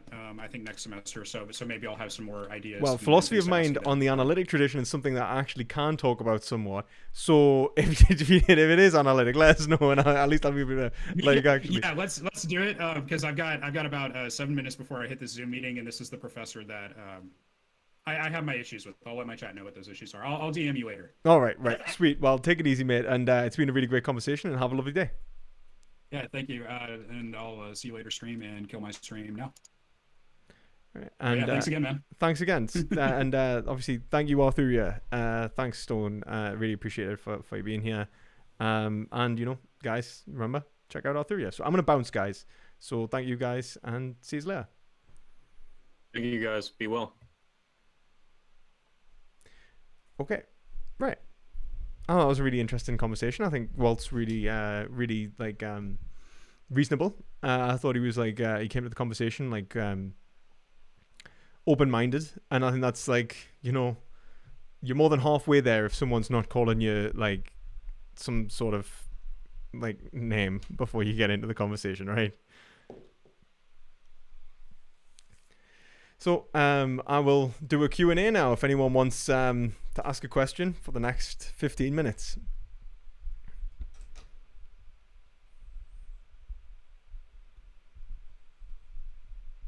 I can empathize with the horrible reading skills. I have horrible reading skills too. I just got to force myself with reading. It's pain. UK government backed grouse hunting as useful in keeping the numbers down, despite the fact that hunters burn heather and kill raptors to artificially inflate numbers. Hunters are not honest about the impact. I think there is vested interest. There is certainly vested interest that need to be considered in how we're approaching this institutionally. Is more reasoning... hi, Magnus, by the way. Is more reasoning intrinsically or extrinsically motivating? If you understand the Hegelian Kantian, what do I have motivation or merely warrant for my actions? I would say it's intrinsically motivating. I would say that desire can only be understood from a rational basis. I would say all men desire to know. That desire is rational. That because of that, desire requires a rational conception of itself, and so it's intrinsically motivating. Oh, actually, sorry, there was a donation. Philosopher Wannabe. Very sorry I didn't get back there. Um, should we abolish the family, at least under Marxist theory? What do you think the claim that humans are naturally polyamorous as well? Thank you for your donation. I really appreciate it. Should we abolish the family? I don't think that there is any necessity to abolish the family, and I think that the family is actually psychoanalytically very important in terms of being able to recognize one another. I think that the family has its place. I think that it's an institution with a purpose, which is the rearing and socialization of children, and obviously providing intimate relationships between multiple individuals. So whatever form the family takes, that's a question that I think obviously requires a much longer answer. But in terms of should we abolish the family, absolutely not. I think the family is important for the psychoanalytic development of children. I would hate, look, we don't want Homelander, right? We don't want a kid raised in a lab, And then what do you think of the claim that humans are naturally polyamorous as well? I don't think that there is such a thing as human nature, really, in terms of what it would inform us as how we should behave. So I think that in terms of, should we engage in polyamory or monogamy or something, we can't look to human nature to determine that. People make arguments about, let's say, something like how dicks work or something like that, or human or the way human behavior would be or something like that. And I think that's all nonsense. I think it misses the point. I think in terms of how ought we engage in relationships, how ought we engage in things like sexual engagements with the other, but also in terms of intimate relationships and so on as well. I don't think there is anything necessarily wrong with polyamory. I just think that in terms of polyamory, and then, if there was relationships with multiple individuals, it does become more complex institutionally, and I don't think we have the traditions necessarily developed in order to gain, where you can rely upon them. So I see it as being more difficult to run at times. I would imagine it would be more difficult anyway, because you wouldn't be able to rely upon notions of or expectations of one another from which you can reference to other individuals within society and institutions in society and reasons for that development. And so you're going to essentially have to create a new norm and have that institutionally develop over time. It's not impossible. There's nothing inherently wrong with it. So yeah, that's where I would say that there's nothing. I don't think that there is a nature in terms of polyamory. And if you're wondering about human nature, I would check out Paulo Verno's argument against human nature. Was it natural historical diagrams? I think that's probably my favorite take on human nature. I'm trying to think if there's anything else in terms of the polyamory thing. There's nothing inherently wrong with it, but there's nothing that I don't think that we necessarily should call it natural. And even if it was natural, that doesn't mean we should engage with it anyway. So it's not wrong, it's not right. I don't think that it's something as clear cut. I think it needs more fleshed out in terms of ethics of which one would be more institutionally beneficial for human ethical progress. So yeah. What was that? What's my opinion on universal basic income? I think universal basic income is a pretty good idea. I think that I would probably have. Yeah, I think that's probably quite a good idea. I think that, I would argue that there are certain necessities that need to be provided within society, and universal basic income seems a good way to provide them. Maybe not necessarily the best, but a good way to provide some of them anyway.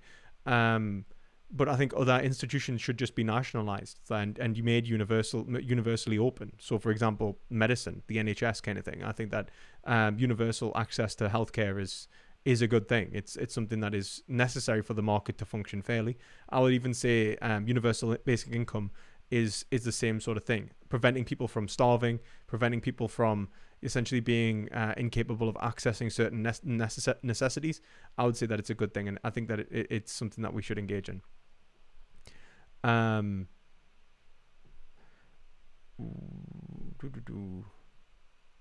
such thing as humane murder. I completely agree.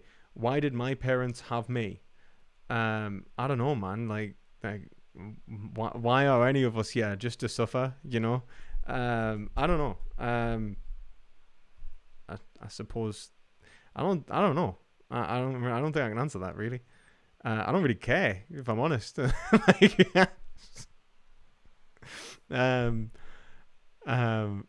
Do you look at Land's philosophy of Bitcoin? It's fascinating. I'll check it out. That's true. I am outside of being in time vegan something. I merely engage in I only engage in the actual in the in time at the point of creation. As I no, I'm not going to say that because that's blasphemous. But no, sorry, God, you know, you know, if you're there, please. Medical ethical question: should doctors prescribe placebos to ease patients' suffering on cases that were actual medication would have too many side effects or trade-offs? Ooh, that's a difficult one. I don't like the idea of giving doctors that much power. I think that it might be justifiable, but only if the patient could then turn to an independent body and find out whether the medication they are receiving is the medication they believe. And so it would be like, it's, you know what? Actually, I'd probably just say that placebo, because then you're just undermining the idea. I don't think I would agree necessarily with placebos. I think it's just straight up lying to the patient. I don't trust medicine to go beyond ethical discourse where it can't be challenged. Although it loves to do that, speaking in Latin and shit, rather than just saying the conditions in English terms that we would all be able to deduce. Just that, we're just going to say asthma rather than breathing difficulties. But, it just seems like there is a power grab that goes on in the institution of medicine that I think Foucault points out really well, if I'm honest, and I don't really like trusting them too much. So yeah.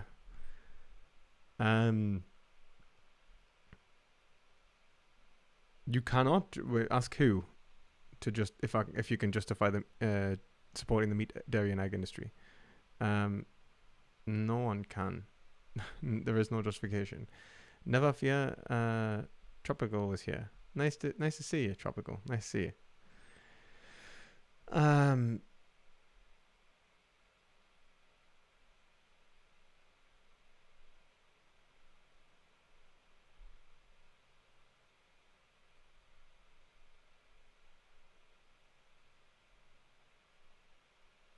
Is imminent danger, like in your house invasion example, different than making decisions on your long-term lifespan, avoiding death in the future?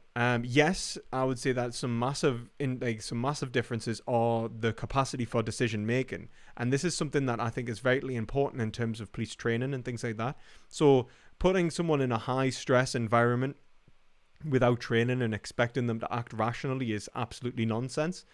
Even with training, you usually train to increase the likelihood they're going to act in a way that's habitual. So you condition them so that when something happens, it becomes habit. So like you go to martial arts, you spar, you realize that and eventually you train so that your reflex becomes block, rather than just punched in the face, or and like that. It's vitally important that we train, essentially our. Like how we approach imminent danger is as different to being a long-term decision making, because of the ability to reason in that scenario is hindered. Even if you were rational and not emotionally impaired, you have a time issue. You only have so long to really consider to weigh up the scenario and then act. In terms of making long difference, in terms of the ethical, the risk of something that's long term versus imminent danger. Let's say someone breaks into your house versus someone polluting your water supply, without you knowing. There is no real difference there. No, I don't think so. I do think that you are entitled to take action against them, and obviously, you deserve. They deserve punishment, for that attempt, equal to the harm that they've done. Not just that they've done, but that they've attempted to produce. So if they're trying to kill you by polluting your water supply, and then over time you're going to die young, then yeah, do them for murder. I think that it's and then obviously in terms of damage is done. Obviously damage is done. It's the same. I think it's exactly the same, really, if I'm honest. Do I speak another language? No, I really need to learn German though. I really should learn German or ancient Greek. Ilivep donated £5. Thoughts on cancel culture? Should we cancel those who said something offensive or insulted M1 years ago? Thank you for your donation. I really appreciate it. I love PP. Well, I'm glad that I have someone that here that loves us. Um, Although I like that the Welsh robot called you I love Papa. Um, Thoughts on cancel culture? Should we cancel those who said something offensive or insulted someone years ago? No, I don't believe in this whole cancel culture thing anyway. I think that the idea of like you could go like you can hold people accountable and go like, look, like one, I think we've got to recognize that norms and conventions change. So like people mightn't have even realized they were wrong. I think the most respectable and reasonable thing would be to bring it to their attention and go like, look, do you still hold that belief? And if they're like, yeah, I hate the blacks or the gays or something, then you're like, wow, okay, like, yeah, I'm gonna just tell everyone that you're saying some pretty nasty things that are bigoted and prejudiced and so on like that. Fair enough. But I think that this idea of canceling people and bringing some sort of institutional harm down upon them, it just seems like what is it, self-righteousness and what's the word I'm looking for? Like hubris, that an individual can act as an authority unto themselves to bring around punishment to those individuals without having any real any central justice system to decide whether the punishment is actually deserved. And I think like obviously sometimes it can be disciplinary, like sometimes like an individual like has done something which does not warrant like criminal punishment but may warrant, let's say, some sort of institutional like recompense. But I think given one that individuals can change, that's important, and I think that people should be given the capacity and be allowed to change. I think that holding someone's behavior against them like 5 years ago or 6 or 7 or 8 or 10 or whatever years ago and then using it to cancel them and bring like down some sort of retribution upon them, usually I would say is done for personal gain. It's something that's it's usually like envy or greed or malice or something. It's disgusting. On terms of I don't think we should just cancel any. I don't like the idea of like shame being used as a punishment. For one, it seems to be that if an individual was wrongly shamed, there's no way to kind of take it back. You can't like unshame them. If an individual may face genuine harm from this, whilst the act that they've done might not be harmful. I mean, people who've deleted tweets that they've made years ago that have been screenshotted and shared. I mean, like, look, they've actually removed the harm that they would have that was being done. Like, they've removed the public post, and sometimes they've made public apologies, and yet they still get cancelled. It's unethical. It's appalling. Like, we need to just get rid of that. Yeah, it's shit. What country is Perspective from? His accent is that meant to be scary? I don't know. Can anyone guess what country I am from? Have I received my Bill Gates NWO microchip yet? COVID vaccine. No, but I am being hooked up to a Neuralink device relatively soon. But no, seriously, I'll be receiving that soon because they've only just opened up my age bracket. So I haven't received it yet, but I will be receiving it soon. So we'll see how that goes. See which one I get.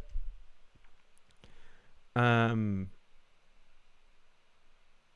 am indeed a Geordie, or from Narnia. One of the two.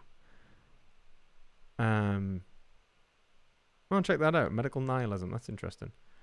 The question then is, does he drink tea? I do now and again drink tea. I do love a cup of tea, but I do also love coffee because it's higher in caffeine per cup, not per pound of coffee versus tea, but per cup, it's higher in caffeine, and I require stimulants to function. So I drink coffee all the time. Do I like Marmite? I love Marmite. I'm pretty sure that is one of the things we actually agreed on, Banana Warrior Princess. I'm pretty sure you did a video on Marmite like something like 4 or 5 years ago or something. And I was like, Marmite's great. And then I think we were like, yeah, Marmite. And that's probably like one of the only interactions we had. Learn Welsh. Why would I ever learn Welsh? What would be the use in learning Welsh? Like, honestly. Like I'm only saying this because of how much like Welsh I've experienced is just, it doesn't leave us alone. It just, they put the Welsh before the English, man. And I haven't got nothing against the Welsh, like, and that language. They can have that language. That's fine. Why they got to make my life harder?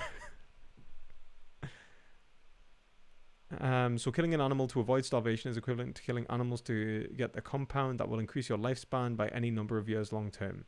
Well, no, and I never said that you could like increase your lifespan by any number of like years long term. That's the separation between killing an animal to prevent like starvation in a survival situation because there are no other means to survival versus killing an animal in order to extend your lifespan.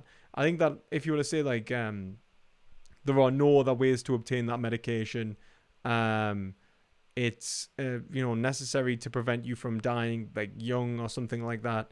I think it becomes contentious, and there is arguments to be made on both sides there. Like, what is our obligation? Like, it would be the same thing if it was humans. If I'm honest, like, would you be? I would probably lie upon the side of saying that, that I would not allow a society to kill humans, for example, to save themselves. Like members of society to kill humans to save themselves. But I would say that that's because it's a particular identity, and I would say that I can see the universal consequences of that. Do I expect the individual to necessarily have to engage and agree with that reasoning? Not necessarily. I think that an individual cannot be necessarily obligated to self-sacrifice, but it does become a bit sticky, and a bit messy. So yeah. I'm suggesting that you can't take the habitability out of any planet for granted. Probably not. We're actually seeing we're looking at Venus right now, actually, tomorrow, and how it's very starkly similar to Earth. And we're sending 2 missions to Venus. NASA's sending 2 missions to Venus, and I think the ESA is joining in on that. And yeah, like it's let's just hope that doesn't happen here, really. What are your thoughts on Putnam's collapsing of the fact value distinction? I don't know, man. I'm actually not really sure. Don't know how to answer that.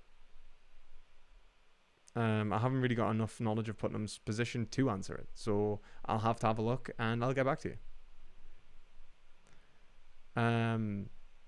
What's your take on Epicurus' view on the badness of death? I think that Epicurus makes a good point about not fearing death, at least in terms of like, don't fear death, you're not here. But at the same time, I think he misses the overall point that an individual's death is not simply an event in their lives, but the end of the narrative. And so the badness of an individual's death can be judged against the whether it was justified to take place at that point in the narrative or not. So were they killed prematurely? Oh, thank you very much. What's that? No, it's okay. It's okay. Just give us a square. No, go on, give us a square. No, go on. I won't take it. Give us a square. Right, okay. Well, look at this. Look at this vegan chocolate, man. This is actually 100% vegan, and I got this cheap as hell. So I think that's pretty cool. Yeah, wait a minute. Get back. Take that.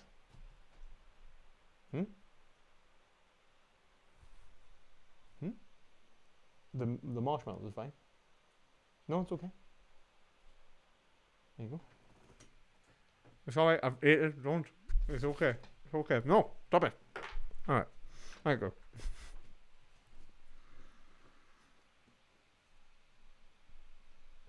Thank you very much.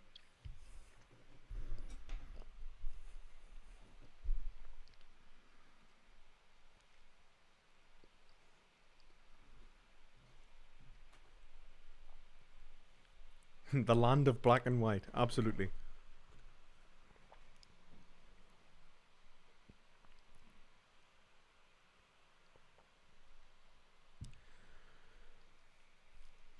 What are your thoughts on Hope's augmentation ethics? Do you guys just try and find things that I've just never read so you can ask us questions about them so I just look a bit silly?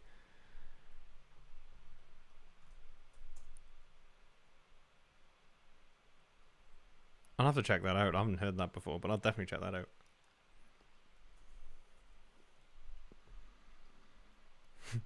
Welsh assemble. There's not enough of yous to even really form any form of militia.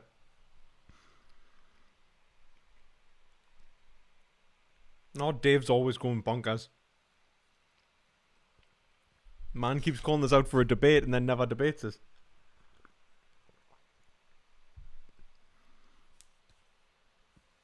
I think anti-vaxxers are usually indoctrinated into some sort of like propaganda campaign. Bless them. I don't think that they're bad people. I think they're just scared. A lot of the time.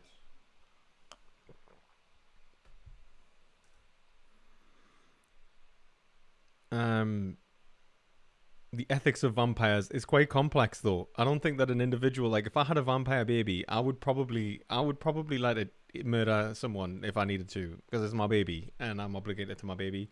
So, what am I supposed to do there? Just like, my vampire baby's gonna have to. I mean, I'll just try and like feed it like something more ethical, like I don't know, the blood of like Vorsh or something. Like I don't know, like.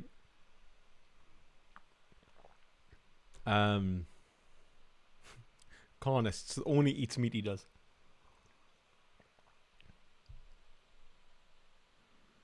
That is a very long German word.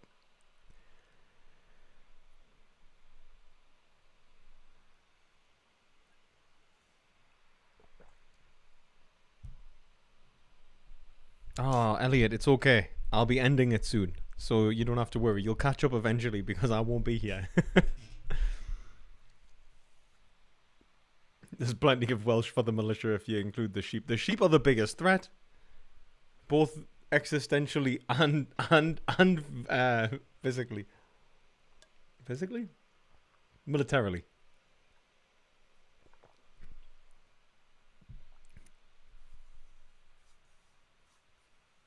But okay, guys, I'm gonna call the stream there. It's 2 hours 5. So, if you like the stream, give it a thumbs up. Unless actually, I don't know if I should probably check to see if there's anything that I need to do, in terms of. No, I think that's probably it. Yeah, and it's like 10 o'clock now, so I'll probably call it there. Right.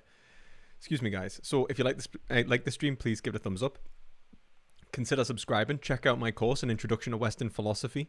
Tell us what you think if you do have it. And as always, try to gain some perspective.